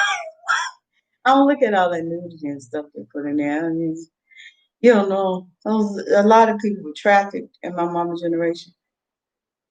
I would be scared to look at anything showing anybody nude because of the word traffic.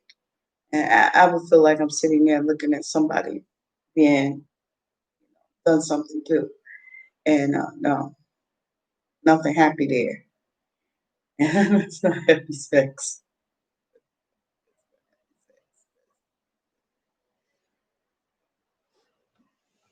So I don't know when they start putting nudies in the archives, but they did. They did. So they have been friends with Iraq or Iran for generations. Um, yeah, those people won't know. And I saw this old report that was put in the archives. I wanted to put up here about the start of spread of cocaine. Now, this stuff started with the mob in Europe, but they were talking about the start over there in South America. Man, the trail to South America. And so, you know, some of these people, they've been knowing for generations, the cartels and all those people, they've been knowing it for years, you know. And I mean, man, they like go all back there and stuff. And I was looking at the newsreel reports. Some of them I could put up here, some of them I can't. Some of them didn't make that much, didn't do that much. Yeah, I have another newspaper report about Luther King Jr. in it. I just love that man, don't I?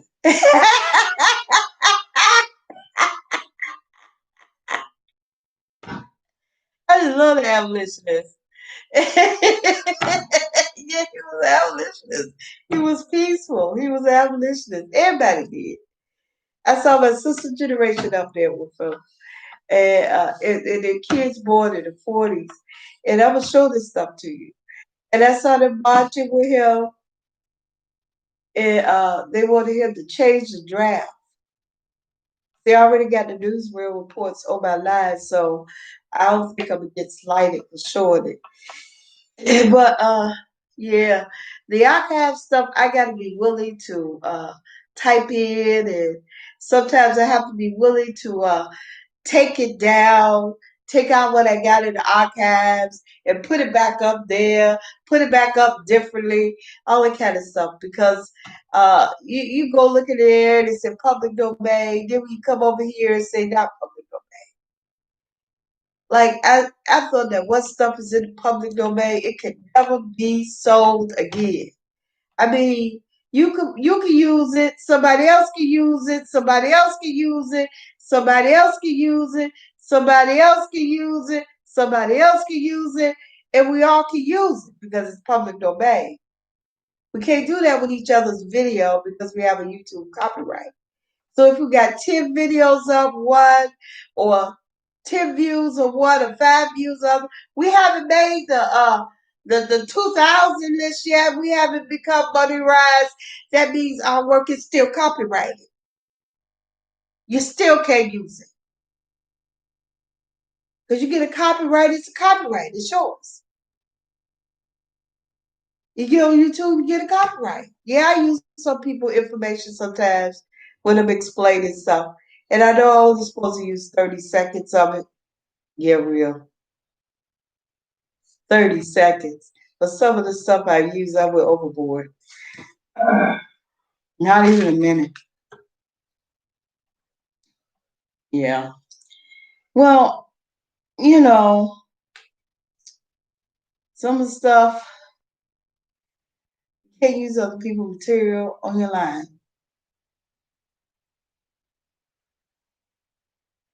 And it don't matter if you're money rise or not. You have a YouTube copyright. It's just like that CC copyright. It's still important. They ask you, do you want a regular? They used to. I don't know. I haven't looked at it because I just got a YouTube copyright. It's copywritten the moment you make it. Yeah, but when you make a movie, you get it copywritten, and you make sure you got all your papers, your 500-page book. Yeah, I almost finished mine, and then my computer popped out. And all I gotta do is finish right my storyboard, and what else I gotta do? My lighting plots. Then you hire somebody else, and they do the storyboard and the lighting plot. But it's not that big. I probably just see a director when it come down to the church scenes, and then you just hire, like, you have all your actors there and your families there, so that's 10 people, 10 or 15, and then you just add 15 more to it. And you just spread them out because of coronavirus all over the place, and then you spread them out, make it look like a whole bunch of people in the audience, and you just got 20.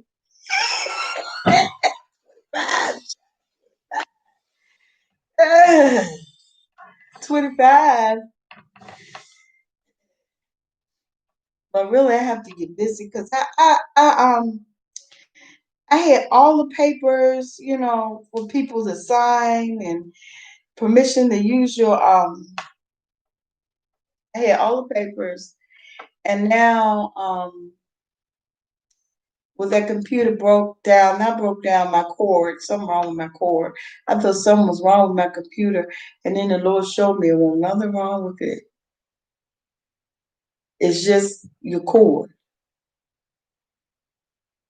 Yeah, but the old one that they sent me when I was uh in Full Sail, that has totally that's broke.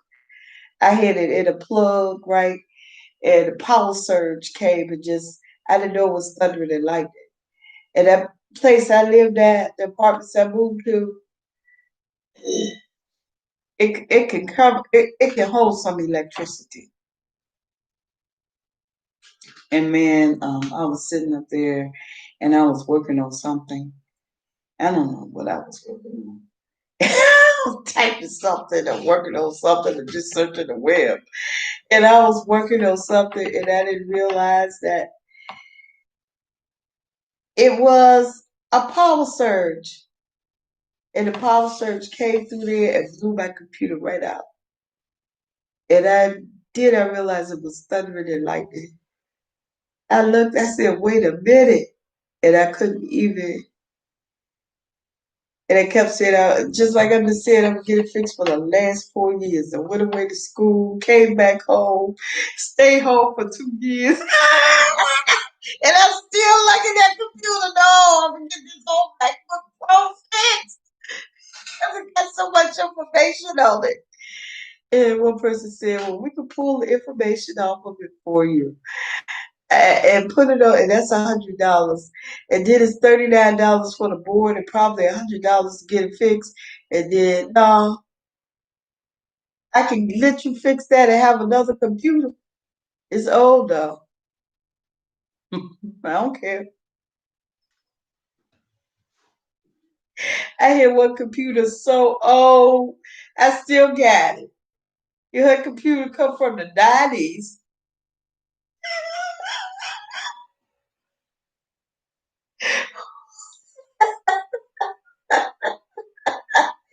Yeah, up in my closet, an old broadcasting computer from the 90s.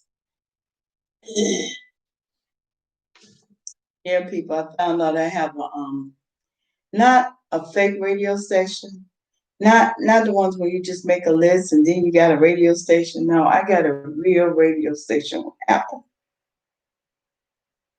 I was sitting up there.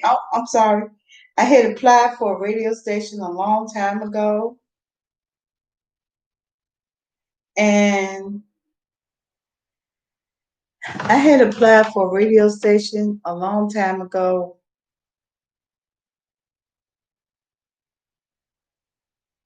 and I was just doing that. No, I wasn't doing it. I was trying to see how easy it was, and so I was talking to somebody and they said, well, darling, you need an FCC license. I had to call Apple and see what's up. See, what happened was I had lost my password to Google. And then Google came up and said, Darlene, Reese has an Apple radio station.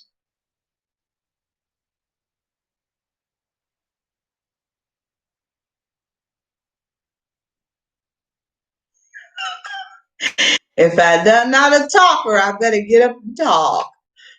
An Apple what? Radio station. Now tell me what her station is. And we will give you the code to this daggone account. I said, go ahead. I'll try another day because I don't know what the world I did. Apply, for business license, apply for radio stations, apply for this and that, and then go to school and say, boo hoo, I got nothing. Yeah, I do. Somewhere. No, no, I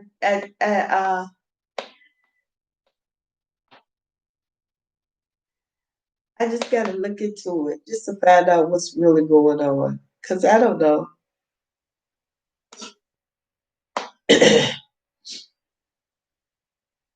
I don't really know. So, I'm gonna give you some links to Sher Bailey because they were really having an interesting conversation, and I was only not getting in it because I am everywhere, and my opinion can't be just put in words because it'll get misconstrued. Yeah, you just think everything evil about me because I haven't fully explained my view. And I halfway explained it.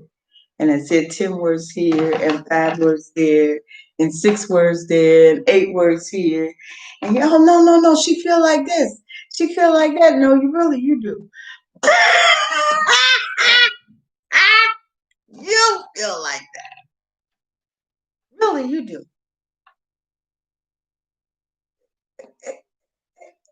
I heard somebody came to me and they did this. They sent this girl out to me like a game. He like, go over there and tell her we don't want nothing to do with her. Da da da da da. And I sit there. I looked at the girl. I said, okay. I'm 50 years old. Okay. You don't want nothing to do. You want to be bothered with me. You don't want this and that. Man, they were mean with it. They were mean with it. I mean, they were taught me with it. They bed about me, push me out. Hey. Push me out of the group. I mean, they were mean with it. I said, well, I know I can't deal with every community in America. I ain't never seen nothing like that before. Yes, I have. Yeah, I just never paid it any attention.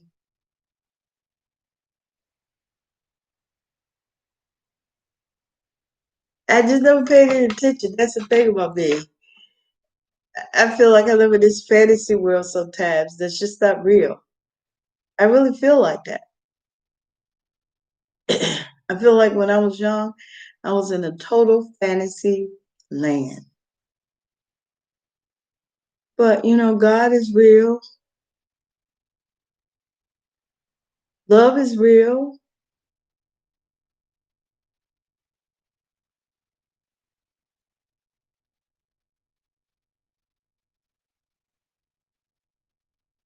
But sometimes you just lying to yourself from A to Z.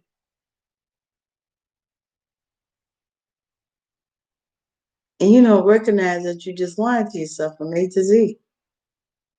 A to Z. Everything I feel like you're an American citizen.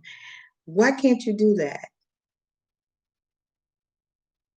Why can't you have that business? Why can't you work that job? Why you can't do that? You're a citizen. Why are you not subject to all the privileges of being an American citizen?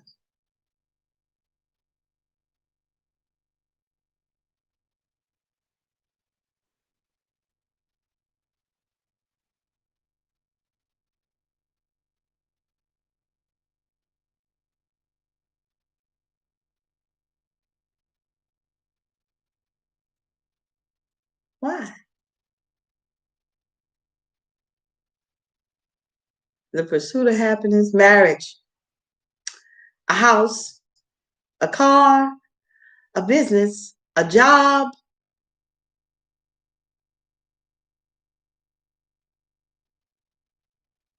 an education, money to pay for education, money to pay the government after you get it.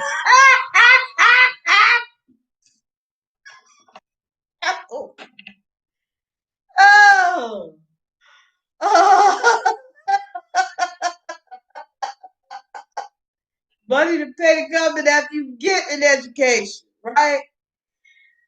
Why I can't do that? I ain't say I couldn't. I said, y'all, I'm gonna put me a movie on Amazon. I'm gonna make a movie for Amazon. You watch. I'm gonna make a movie for Amazon. You put a movie on Amazon. YouTube, Amazon. I'm going for the gold, baby. The gold is in Christ. I'm going for it.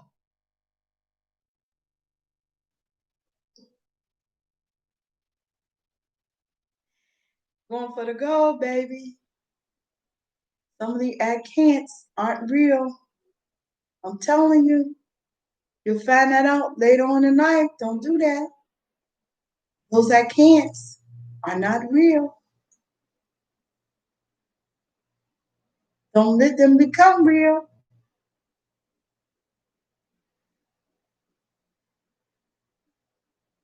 Hey, y'all, I'm going to have a life coach for one day, but I'm going to have a life coach.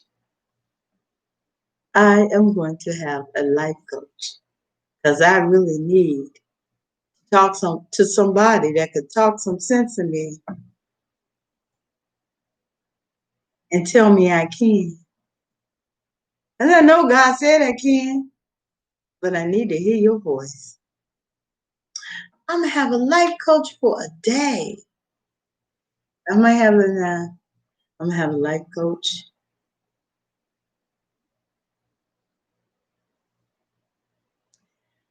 And I think I'll tell you about it tomorrow. I don't know if I still got anybody up here, but yeah.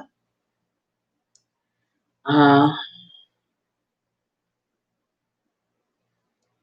why is it that everything my mama told me about this world, I didn't see none of it when I was young, but I see it now. Changing clothes, changing presidents. Oh my God. Did you see that picture of them attacking the Joe Biden bus? I think it was on the bridge. Two cars were pushing the back of the bus, and two trucks was pushing the back of the bus. They rammed the bus. They hit it on tape. And another one was trying to push the bus off the bridge. Now, listen, two cars, two trucks pushing the back of the bus. The other one rammed the other side of the bus. Wait a minute now. Two trucks over here. Over there can go over the bridge. And he showed the picture where the truck was ramming the bus. And he showed the picture where the truck was pressing up against the back of the bus. All right. We're in the third world country. And we got plenty of water. We got plenty of water.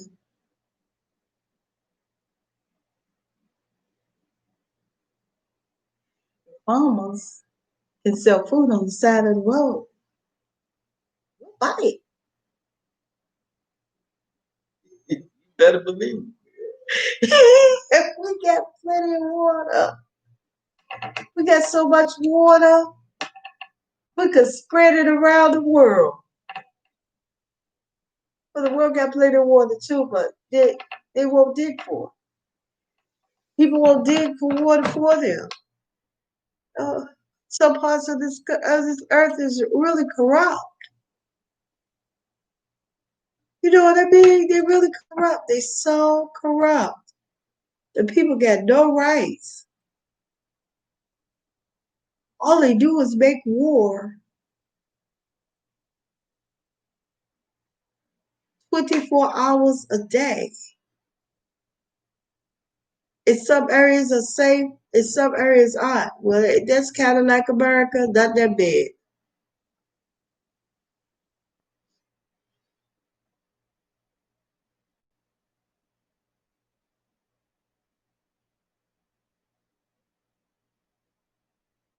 Mm.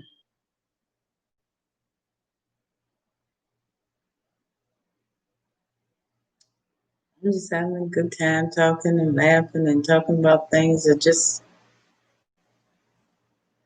I mean, yeah. And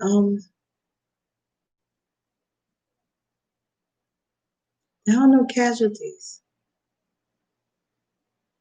Most people were like lined up shooting people and just taking lives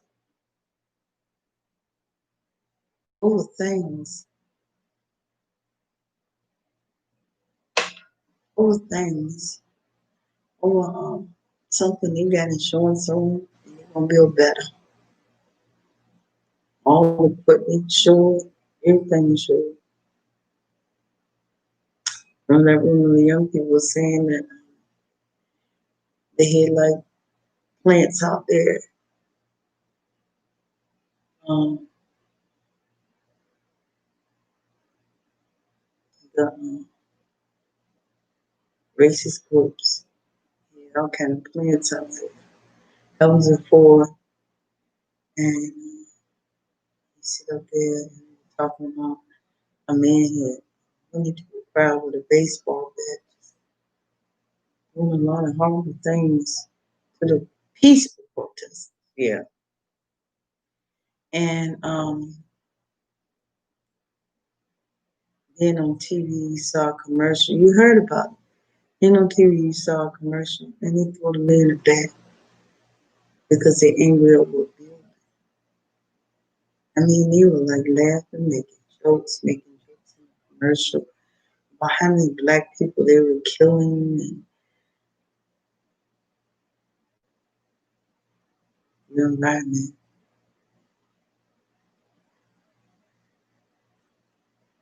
I'm gonna tell you about this lady, right?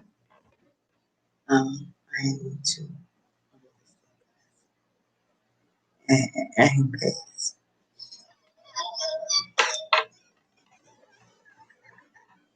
I had paid for 4 times. I only went 2 or 3. I paid 5 or 4 times. I probably will do it again to try to get into real estate. But I was talking about this lady. This lady,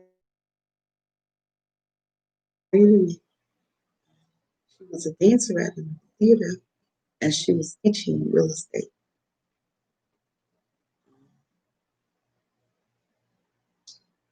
And this is how we learn about each other's community.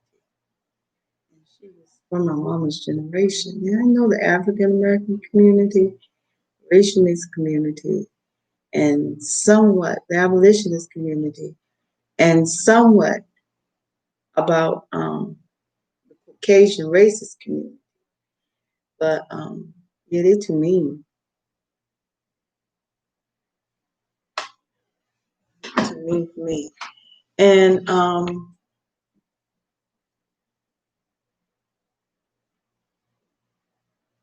she was saying she was from the people of change of my mama generation, and she was saying how divided it was over there when she was growing up.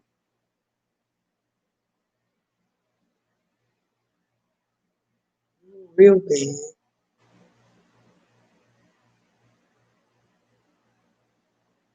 They were real bad. It was like those communities that they were telling me about in New York and California and the projects over there.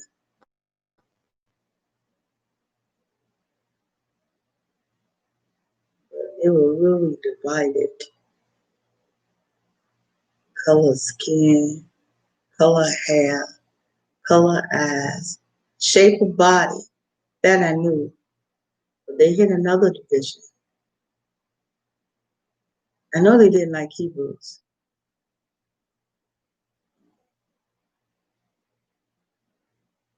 Catholic and Protestant.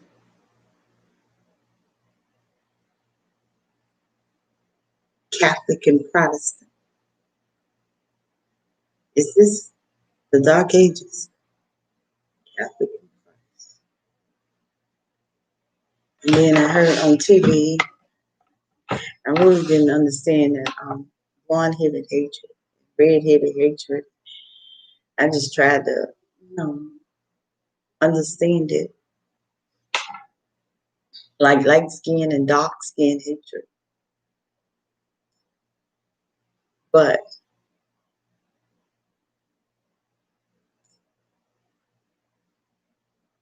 I heard she didn't talk about that. That was a man on TV. I was watching a Christian show, and the man on TV was talking about it, and he was saying how they used to bright colors. You gotta be kidding! bright colors. They didn't like blonde-haired women because of bright colors, like the color red and the color green and the yellow and what other color? Yellow, red, turquoise.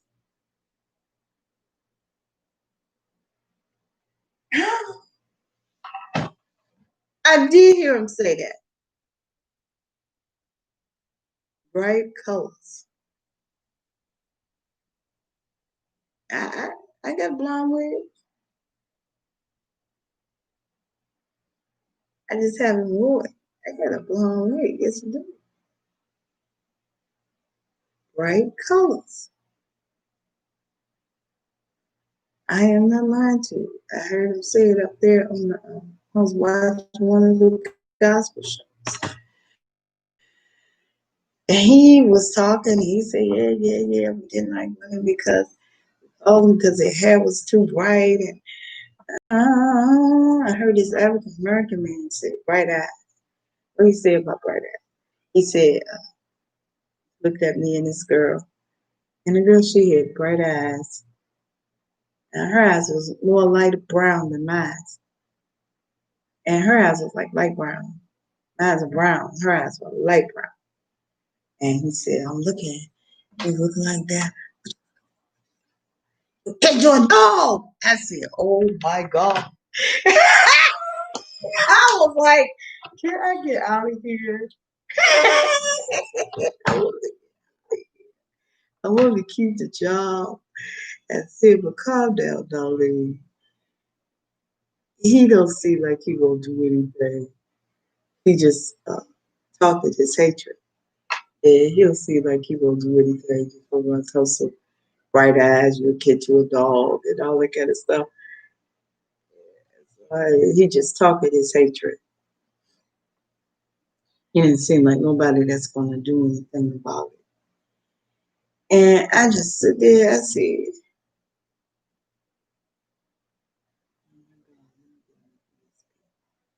this community, I definitely don't.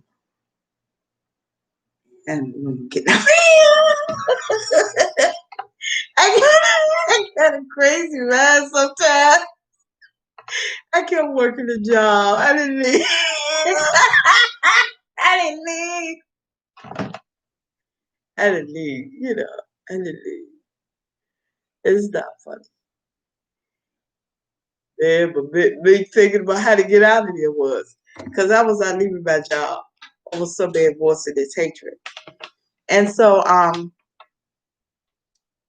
didn't know, but she shared stuff. And when you share stuff, you don't say, "Oh Lord, you come from and I don't want nothing to do with you," and no, you just listen. And you find out about people you don't know and you never met. You never been in their community before. Yeah, I lived in her community. She was from the new racial mixed neighborhood made after the 70s, and my mama took us over there and we moved there.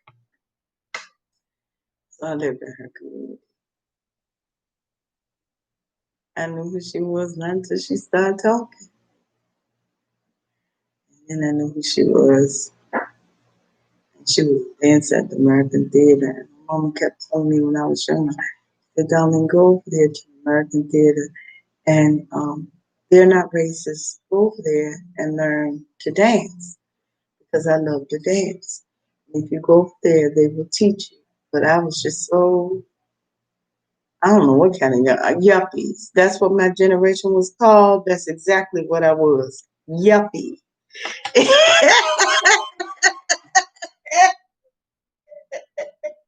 Our generation called it yuppies because they were money greedy and they lived for the moment.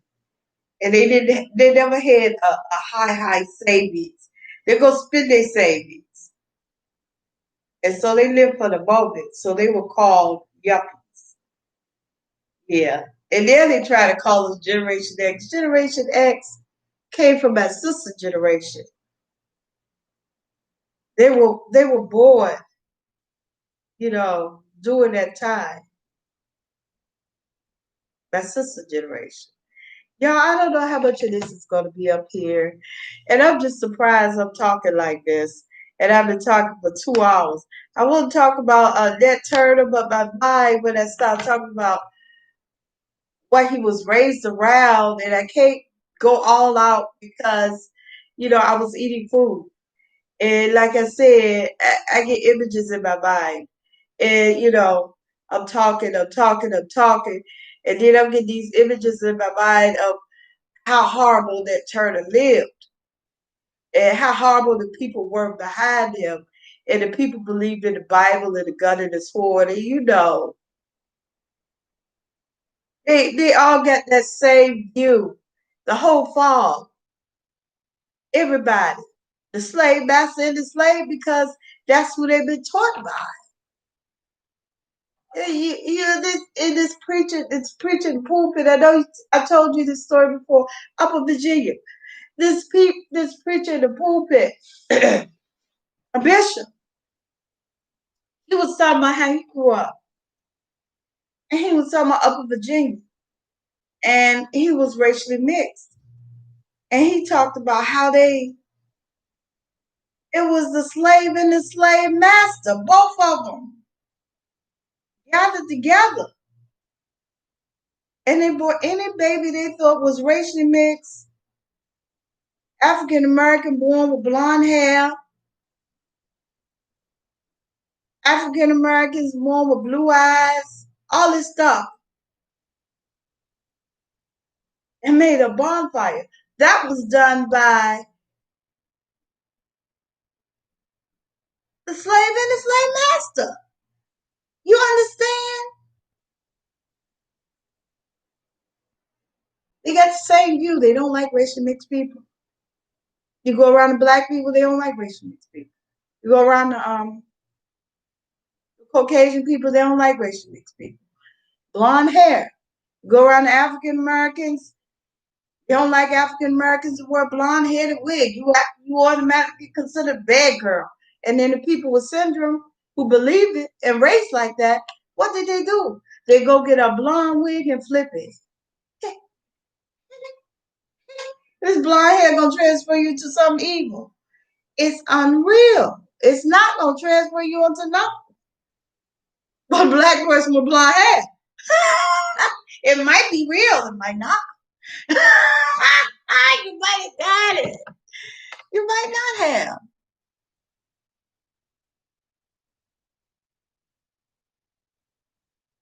Oh yeah, did I tell you about that time I went to that area where they didn't like the blonde-headed Caucasian girl? They don't like blonde hair, period. They don't like African Americans put on blonde hair. Mostly they say they some kind of bad chick. I'm just amazed that blonde hair transforms their personality. And now that they got blonde hair, they're evil. What? Wow. How in the world? Your hair gonna make you evil. See, that's syndrome. That's people who was raised like that, believe that, and act like that.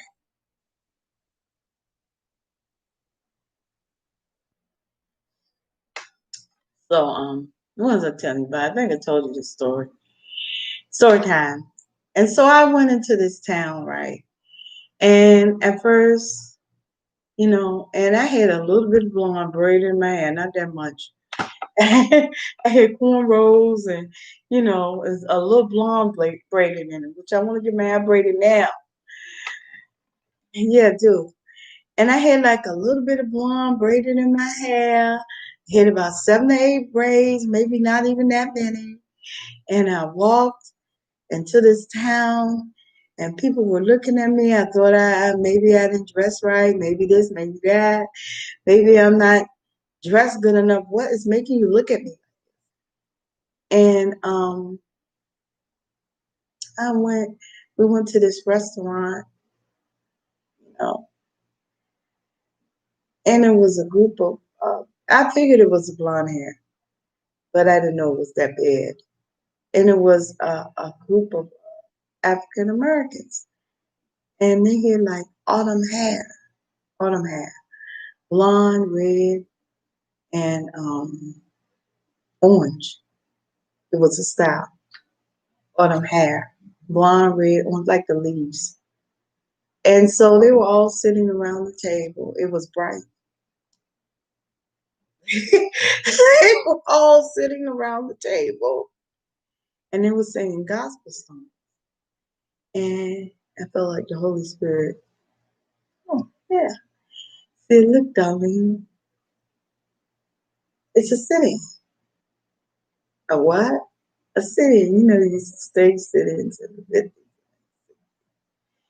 And sit-ins weren't done because the people were Caucasian. It was plenty of places in the African American neighborhood that was owned by Caucasians that they could go and sit in. A sit-in was done because of Jim Crow, and the people refusing to change the Jim Crow laws. Some people just didn't. And so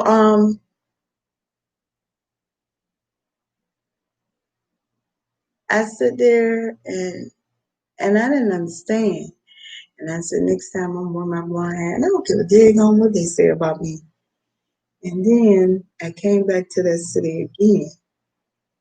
And they was saying, on the news, Darlene, somebody said, Darlene, on the news, they found 7 or 8 Caucasian women buried in the ground with blonde hair. You know where you at now? What? No way. I'm not wearing no blonde hair. Because I want to be inconspicuous, not known. Too late for that. Because they saw me with the blonde hair in my hair. And they are like that. They are like that. They are like that. They saw me with the blonde hair. We did my hair. They never forget me. They saw me walking around, living in a hotel. They'll never forget me. They saw me. They saw my shape, the shape of my backside with clothes on. They'll never forget me. They saw me.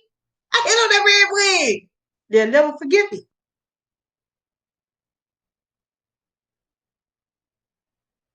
They already noticed me. So, when I came back to the town, I saw more people with colored hair. And they were wondering around call themselves a bad girl. But, bright colors. God. What is it about human colors? Human skin color, human eye color.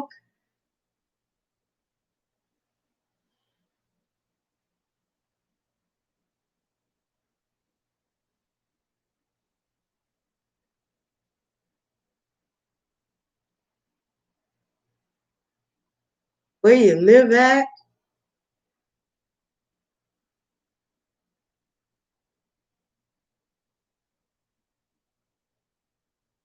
Traffic adults, traffic children. People taken out of cities and brought back, and it's okay. They'll come back. You're building a life for yourself, for the next generation, for your children, for your nieces, for your nephews. You're gonna be gone off the scene, and they're gonna be still here. And how are they gonna be living?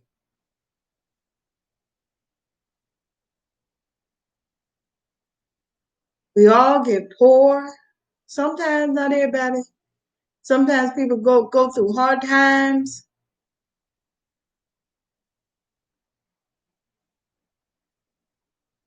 Get rich, get poor. You don't need to be poor in this country. I better check out that radio station and see if I need the FCC license or not. If I do, I got a radio station, but I haven't operated because I don't have an FCC license. That's exactly what I'm planning to tell the FCC. I don't have a license.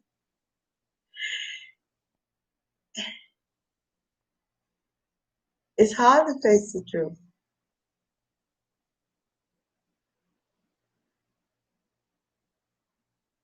Difficult to see that picture And then after you see that picture, you got to believe that God has made a way out for you. Then when you see that way out, you better take it. Because you don't know what's behind that picture.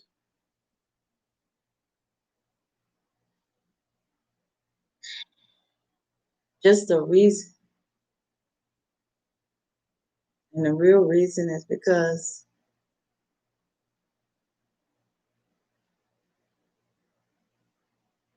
there's a real reason behind all that stuff.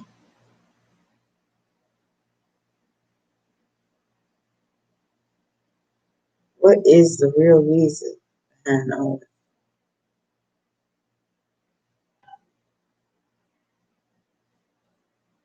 Why do people want women to be known?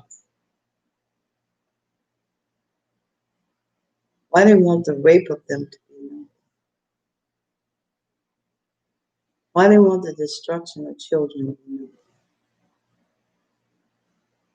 Why they want men just to go and kill as many women as they could and then come back and say they're more important than the victims they destroyed?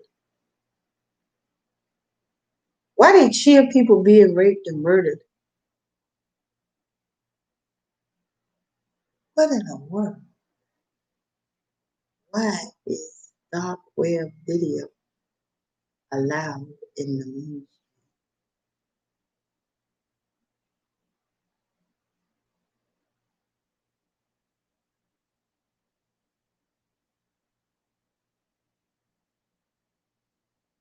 Of it? See things. So I was writing this script. I'm not gonna tell all of them. Called the rapture. And I was saying to myself, how in the world Babylon trying to a world that don't believe that is just for community, that is just all right and peaceful. I said, how in the world of Babylon tying to that community of seduction?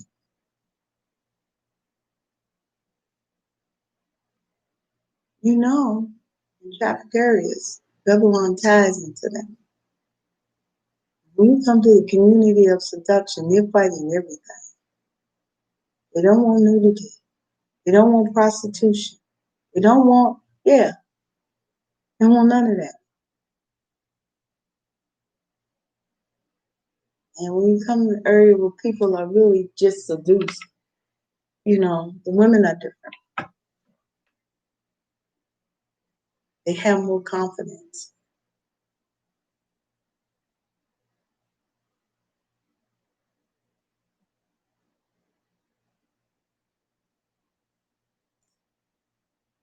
Um,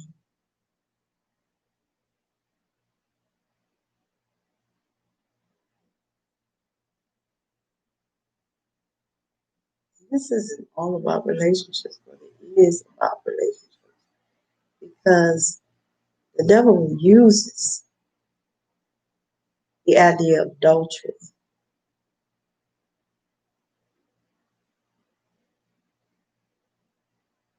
against the marriage. It's true. Adultery is sometimes not committed, but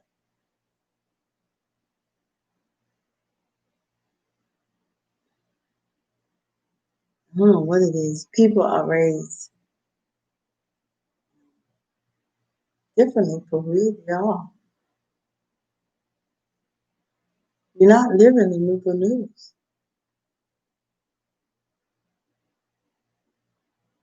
I mean, can't find this one, can't find that one, unreported. Um, People being snatched, taken out of the city. Police up there telling them, well, they're gone, they're gone. They come back, and you see all that stuff happening, and you realize all that stuff is happening, and people being locked down, and all these weird places. I say, how in the world did this stuff play into a place that don't even believe in prostitution?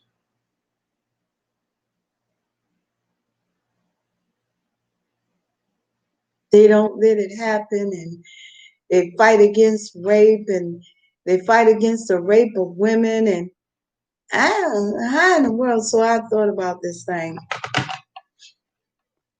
Who in the world knew? I thought about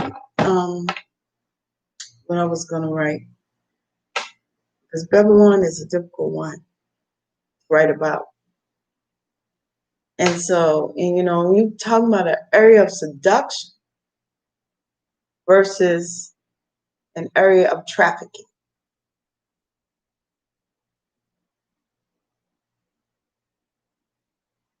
right? Nudity, right? The dark web. I thought something like that for my story, yeah. Somehow people was going to see atrocities happening to people. And the people were going to go along with these atrocities. It was going to be rape, and I was thinking hideousness. And they were going to see this and do this. And that's what I really thought. And I was thinking that, I said, now how in the world is that going to tie in to a place that don't believe in trafficking? That is ridiculous. It's easy in a traffic area because they have a view of women as nothing. I mean, in some traffic areas, they got it down to a misdemeanor. The murder and the rape of women and children. I want to go deeper about this and what I think. Let's talk about this so I won't be everywhere. So I didn't think it was going to tie in anywhere.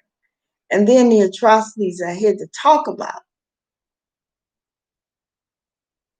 I said I could write that if I want to. The Christians going to throw it right out the door. Yes, it did. Because I had to talk about some atrocities. And I said the Christians going to take one look at that and said, what is this now? The rapture.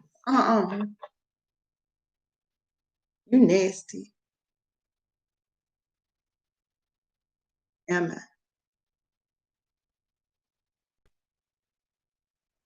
Yeah, I was just thinking that. And I said, well, and then all of a sudden, I hear about this thing called the Taco, and people cheering the rape of people. What was that? Jamming the time that they're going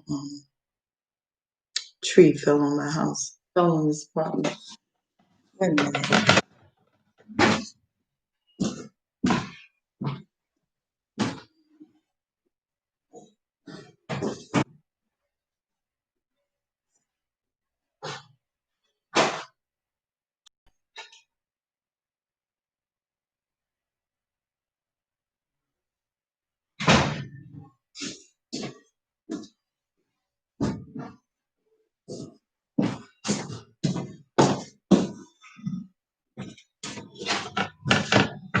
My mom was thinking heinous, and it's crazy stuff going on all over the world. The selling of children, the selling of this, the selling of that. And I thought, that they were gonna. And I had wrote this down because I was writing stories about people and people lives and all that kind of stuff, like the soapbox opera during the rapture. And I was writing all this, and that's it. I was trying to study Isaiah and all them. I need to get back to that, studying Isaiah and them, yeah, and writing that story. And I couldn't see it. I said, how in the world people who Jesus? No. How in the world people who don't believe in trafficking and fight trafficking, how they gonna fit into this society of nudity? Because Babylon is horrible. Trafficking, slaves, even the souls of men. In the end, when they go buy from Babylon, even the souls of men, they buy everything and everybody in her city, and she don't have no volunteers.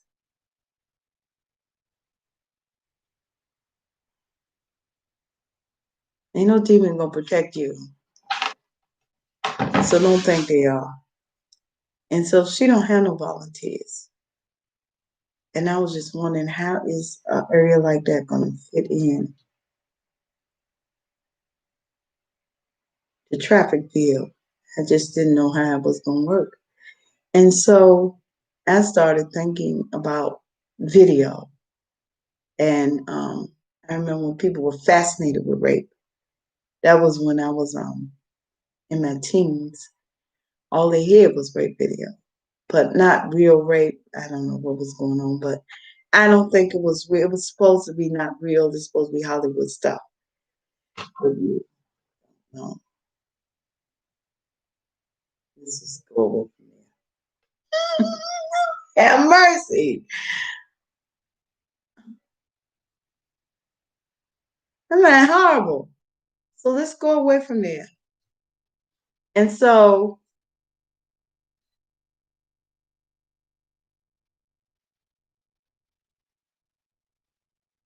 I was like, they're doing this to me. They're doing that to me.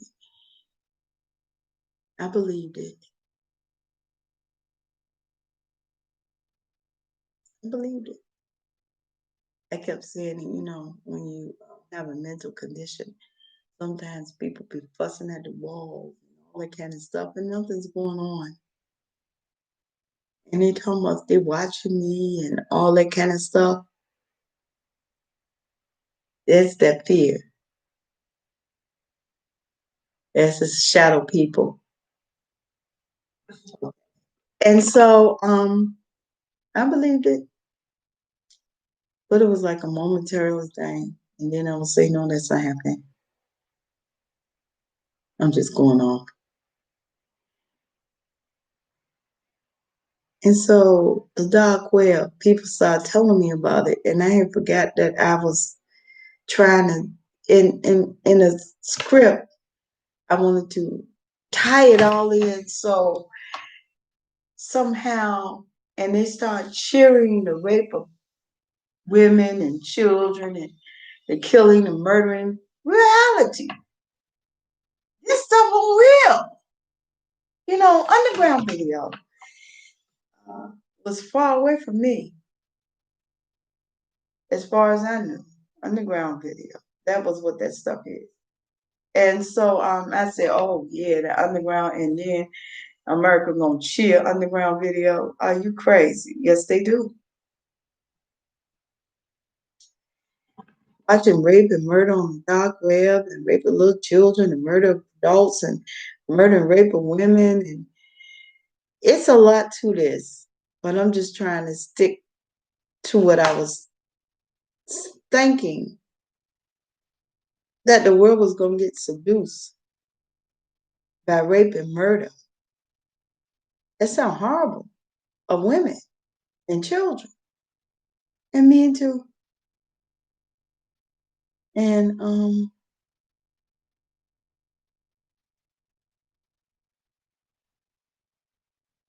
then I heard about the underground surfacing and something called the dark web. And then I'm thinking he put me on the dark web. They putting all these college students on the dark web. And then I heard about people getting arrested and getting life in jail for being a part of the dark web. Now, I don't think that if those people could get me arrested, even though I didn't volunteer to be up there, and put me in jail for being up there, they will do it. Why? Because they're from traffic. They think different. They've been raised different. And I know the city. You didn't talk about those people. They would lock you up. And mentally, if it wasn't for people being arrested, people being put up there against their will,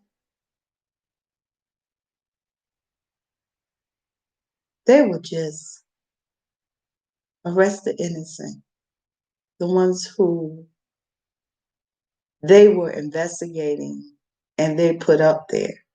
But the government came and arrested the investigator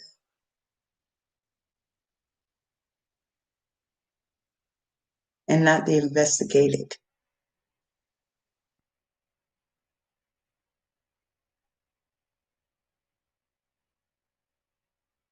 Well, I didn't know. And I started thinking, I said, oh my God, is this stuff coming from the Lord? Yes, indeed. I thought it was wrong. You know, the far reaches of my mind. Darling, you are off your target. Nobody is going to do anything like that. I'll pick up my little rag here. I said, nobody's going to do anything like that. You write something like that, they're going to call you crazy. Don't you dare write nothing like that. And I was looking, I'm just shocked. It's really happening. It really happened. It really happened. I was in shock. And America has to collapse. America not gonna collapse. You know when America's gonna collapse? When this world ends. I thought, and then I thought another part of the rapture. Um, China, Russia and China was gonna get in some kind of war. That's something they always told. But America was gonna be divided over Russia and China because Russia is Caucasian and China. And so I started saying, well, America is going to be divided over Russia and China. And I said, well, they're going to attack the ethnic people. And that means China. And I was trying to think how to write the rapture. And then I was thinking that Russia had nuclear bombs pointed toward Africa. Africa don't have no bombs, no nuclear bombs. I don't know if America it will do something like that. Because I start thinking when you write a story, it got to be a little bit of reality in it. Every country on earth has either America or Europe, and under America or Europe protection.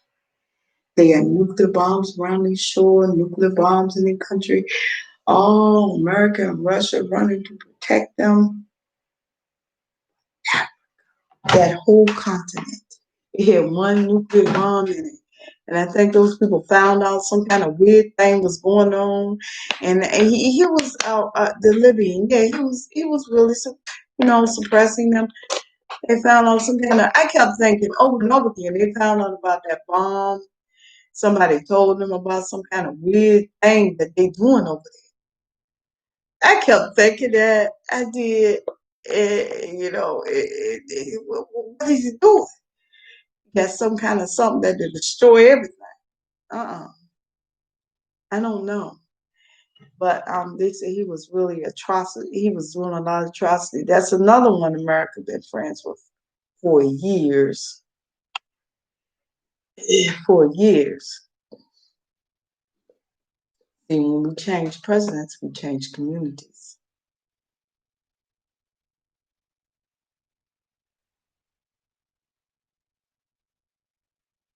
So it's just another community coming in the White House.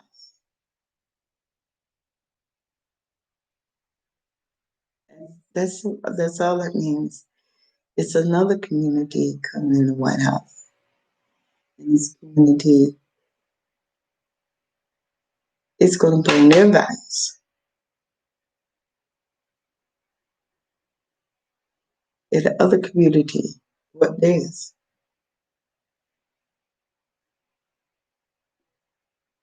What is way I was just it's so they was gonna get against China because their ethic. And Russia was going to drop. This was my thoughts about Revelation. And Russia was going to drop a nuclear bomb on Africa, but or I don't know what it is, but that continent has no nuclear bombs in it. Lord have mercy, Jesus. Oxygen come from there. They had nuclear waste all in the water, and the oxygen was coming from there. The earth oxygen come from Africa. All tornadoes and hurricanes, it's oxygen being released on the earth. And I heard that they said, no folklore, that oxygen is that some of their waters around the shore is mostly oxygen. So oxygen is being released into the air, and I don't know where that's at, but somewhere in Turbo Shore. I don't know if it's Turbo Shore, wherever tornadoes come from, those hurricanes. But anyway, yeah, you drop a bomb, a nuclear bomb over there, your oxygen will stop because that's in the Bible. The wind stopped blowing. But oxygen still is on the earth, but the wind stopped blowing.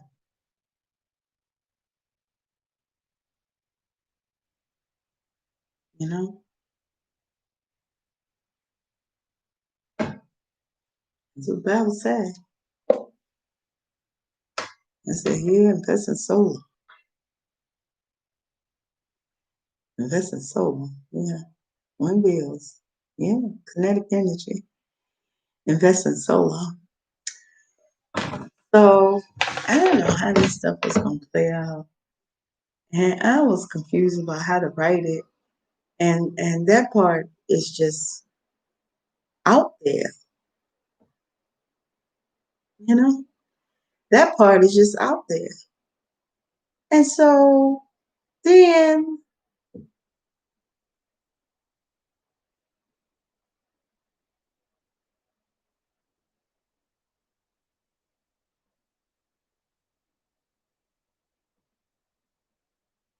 something happens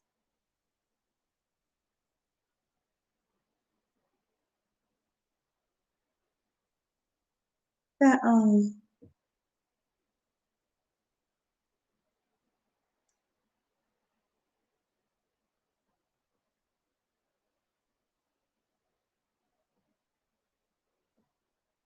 they shut the borders. Well, they had shut the borders on the Christians when they were being beheaded and everything. They had shut the borders down and said they couldn't come in. And so another group got up and shut the borders. Um,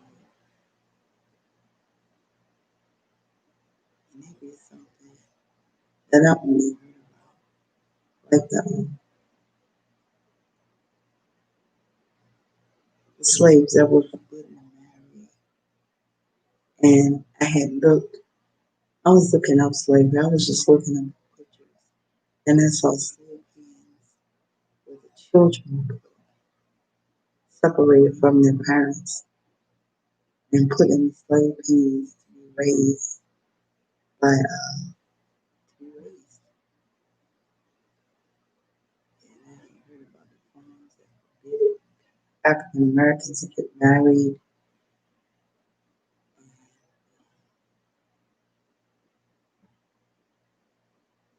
I had heard about the farms that separated men and women and children from the migrant workers in the South with the told were slaves in that. Now nobody brings nobody here. It's not all about my community was just that they didn't allow them to bring nobody here. And then was on the watch for migrant workers. If you brought a migrant worker here, you was going to jail because it was slavery. My mom generation. And so then you heard about you heard about the farms that separated the men from the women and from the children. You hear about all that. Nope. Yeah, because I come from the people that were allowed to be married. They would come and after they create this family, get this husband and kids and all this, they come and separate the family and sell these group to one and this person and that person, that person, that person, and you're like an animal. You breed. People do that too nowadays. Well, anyway, I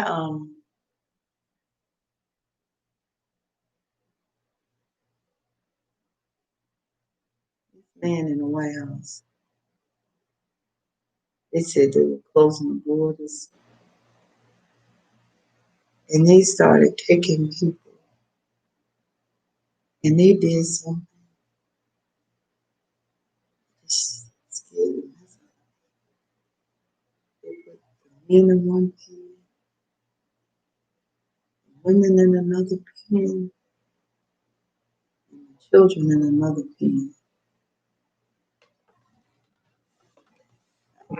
He was but but and then how do I get up there and talk for 3 hours? I said, what in the world? I could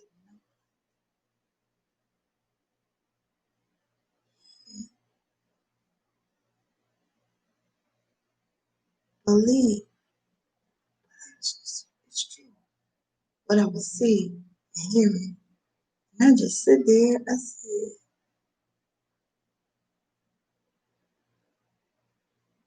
all this time, I used to think the migrant workers,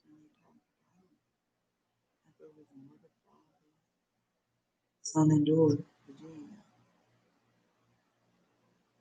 whoever it is from, that family's from, that they allowed them to get married.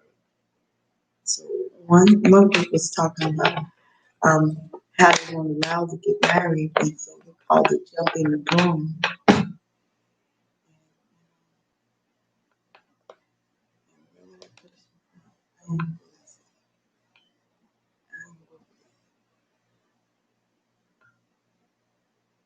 I'm gonna live with you.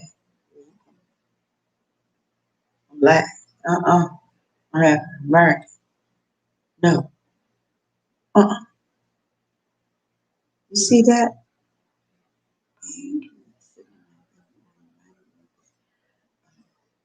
They say you didn't build the slave, and the mom and the father and the children all in one place. And you didn't hold there, and they look at you and God, and they all in one place. And you see that? That stuff is trafficking.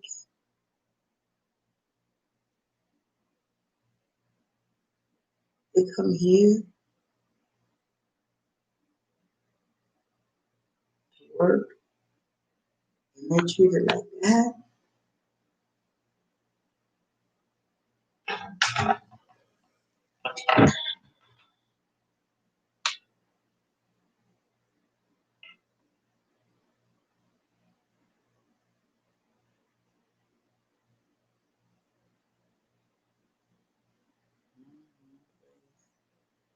They didn't.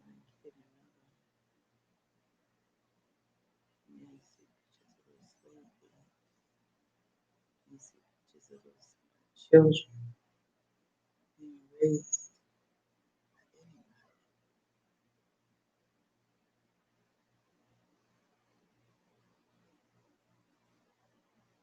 Slavery was hard, but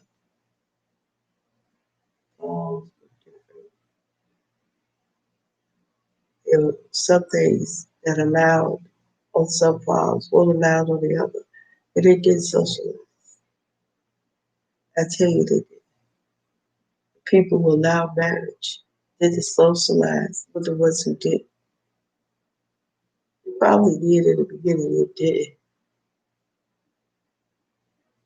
You see it. When you see it up there, you know, some of those people they socialize. Some of them killed each other. They lived in peace. What kind of peace they live? You got your turf, I got mine. Because you see those kids, and I got pictures of them. I could get pictures of them in the archives. And kids where children are being raised by whoever.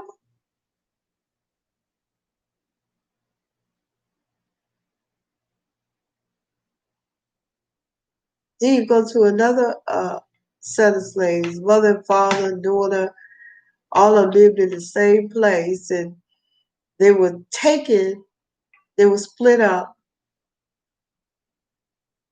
and treated like animals.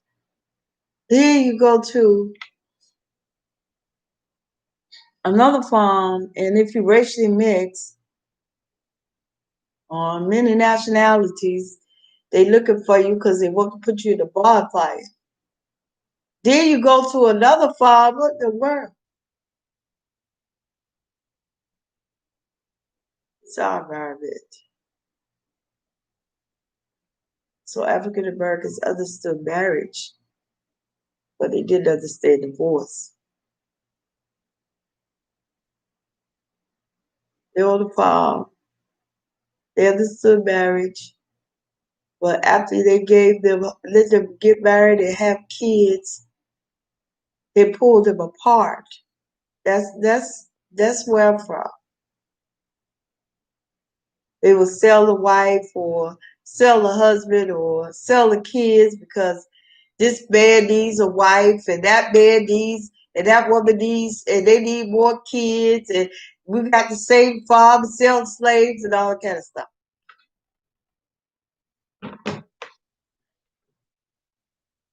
We can make profit. They need a woman to breed more kids. This man need a wife to breed children. Take that man wife, take that man, sell him to whoever. So that was the history of our family. What about our family? Uh,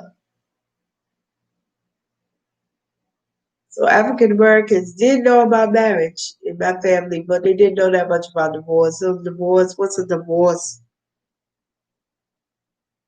Yeah, you know,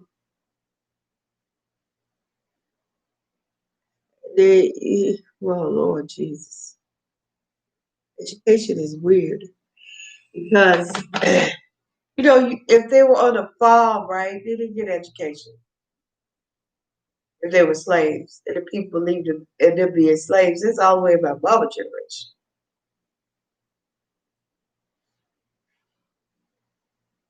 They didn't get education. Excuse me, I'll be right back.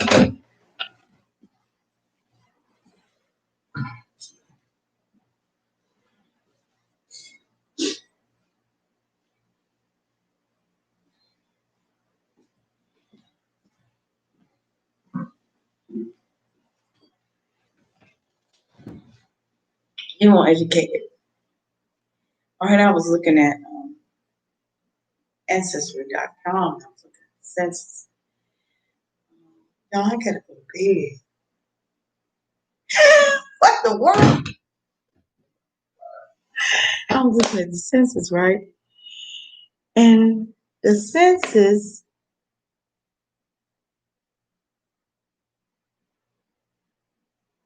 the census said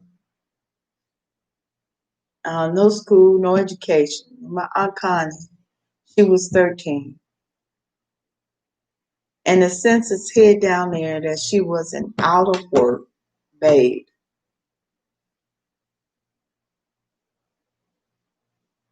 She was 13. Well, her daddy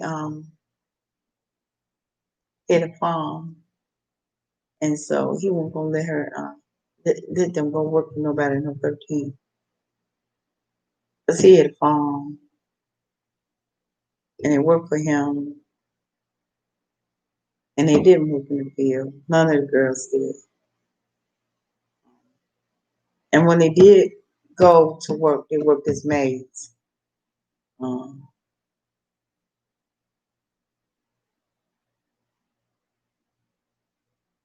that was until the 1930s.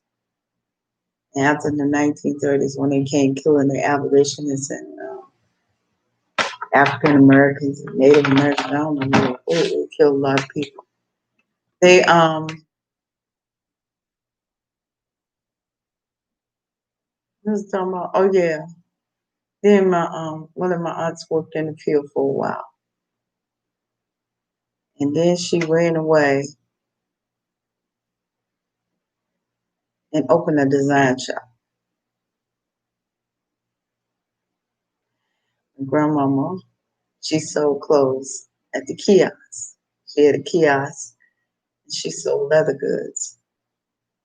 And she sold buff leather goods and these leather coats with feathers that everybody sold. With the chicken feather lining or goose feathers or whatever, feathers. So like a fat, but not that thick. So she made leather goods by hand, but she was a designer too. My aunt, Eva and Dora, they was the ones that worked in New York. I guess with Broadway, and they had a tailor design shop. I don't know which one they had up in Denby. So I guess it was Denby. But even Dora, they were designers too.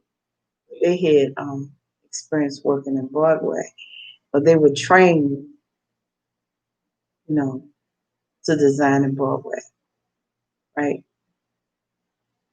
You understand? They were trained designers. They worked as sharecroppers in Virginia and maids. They worked as maids and did something in Broadway with the actresses, actors, and singers and dancers there. Because I haven't talked to my they were trained dancers. I think, yeah. My grandma was a very limber dancer. They were trained to dance and trained to do behind the scenes stuff. Seamstress, call them seamstress designers. I got a family member. She don't have a certificate in design, I don't think. And she had, guess what? A dress shop. I saw it, all kinds of fabrics. And she sold wedding gowns. I guess she was designer stage, excuse me. So rude am I? I guess she was at like designer stage. But I didn't get trained on how to sew. I wanted to ever since I was like 6 years old, but my grandma, she couldn't teach me. She had Parkinson's and Alzheimer's. So she couldn't teach me what she knew. And she was in her 60s, and I was like 4 years old. She had my mama in her 40s.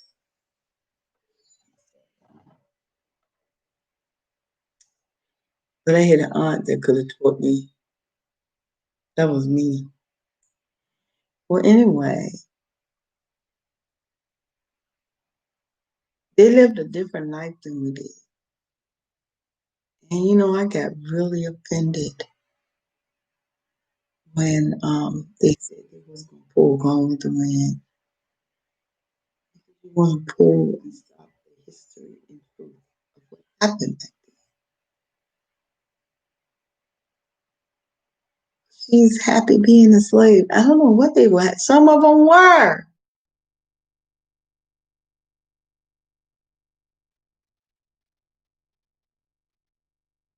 Some of them were. Some of them believed that African Americans, black, were nothing but slaves.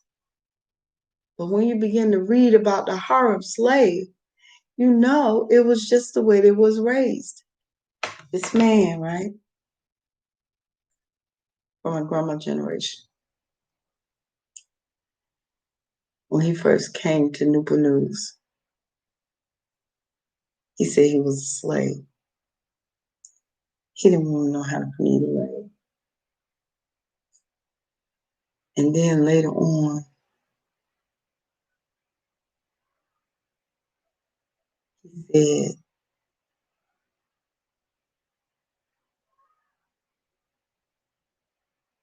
I hear them fussing his kid. He said,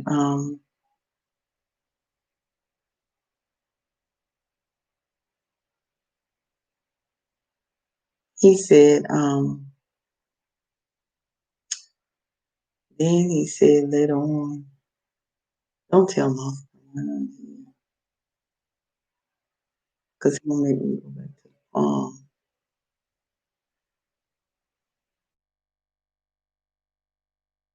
Sometimes you couldn't understand, I went back then. A lot of stories I heard, you couldn't get them to understand that they were free because they really were on the farm as a slave. I was looking in the archives, I saw people on the farm in the 50s, in the 40s, and the 50s, saying that they were slaves. I said, what is this? It says 1950, slaves on the farm. Girl, seeing them in these sessions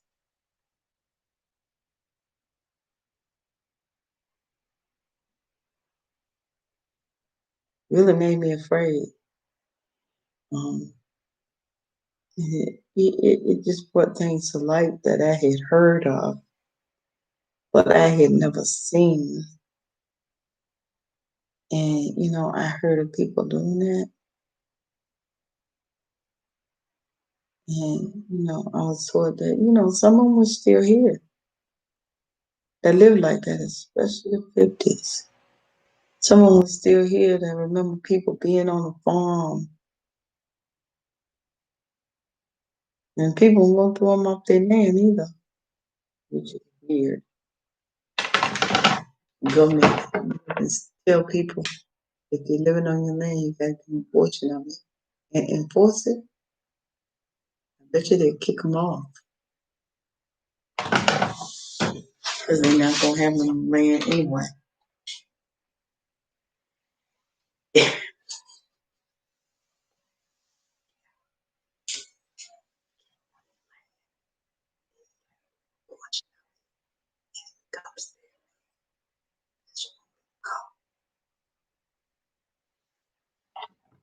Go ahead. All right, people. I'm surprised I last this long. What in the world? Let me get up here before I'm talking 4 hours. And I don't normally talk. Yeah, but I really thought it's almost 12 o'clock. I really thought all that work I got to do.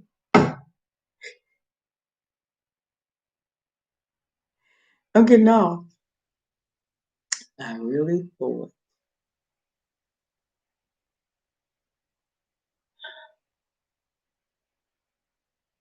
And the world was just a days. And I was writing the rapture. How in the world is the world going to follow Satan like that? Oh, yeah, and that murder in the hospital. I didn't think about that because they had already started hospice. Hospice was a place for people with AIDS. And it wasn't a place where they should be put to death. It was a place where they stayed unless until they died. Sometimes if they got real sick, and then sometimes in hospice you could host somebody with AIDS in your house that didn't have a place to stay. And yeah, hospice is a place where you just go there. Yeah, I was thinking that they were going to kill everybody over a certain age. Um, they were just going to die. Oh, wow. Let me get off this line. I was thinking about all that stuff to write in the rapture. And man, to see all that stuff coming to pass. Man, yeah, but I thought about that when I was thinking about the rapture. Say, look, every country is guarded by nuclear weapons, but one continent has no nuclear weapons around it or in it. And this prophet named Shepherd Bashari, yeah. You know, shepherd is what they used to call them, I think, I don't know which hundreds, but they used to call them shepherds. Some people say elders, some people say shepherds, some people say preacher. Yeah, they used to call them shepherds. And so he was talking about how he had this dream of a nuclear explosion in Africa. It sounded like one to me. I don't really know what it was, but it sounded like one to me. It sounded like one to me. Okay. When he started talking about people melting, it sounded like a nuclear explosion. And I said, that's just the most serious thing. A country with no nuclear weapons, they all got nuclear weapons on. Suppose that's real. I'm not saying the nuclear bomb dropped in on Africa isn't real, but suppose it's real.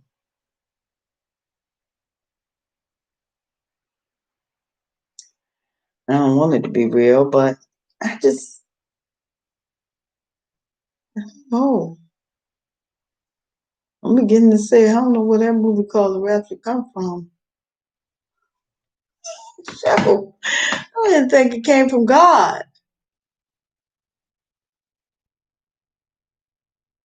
Lord, leading my mind.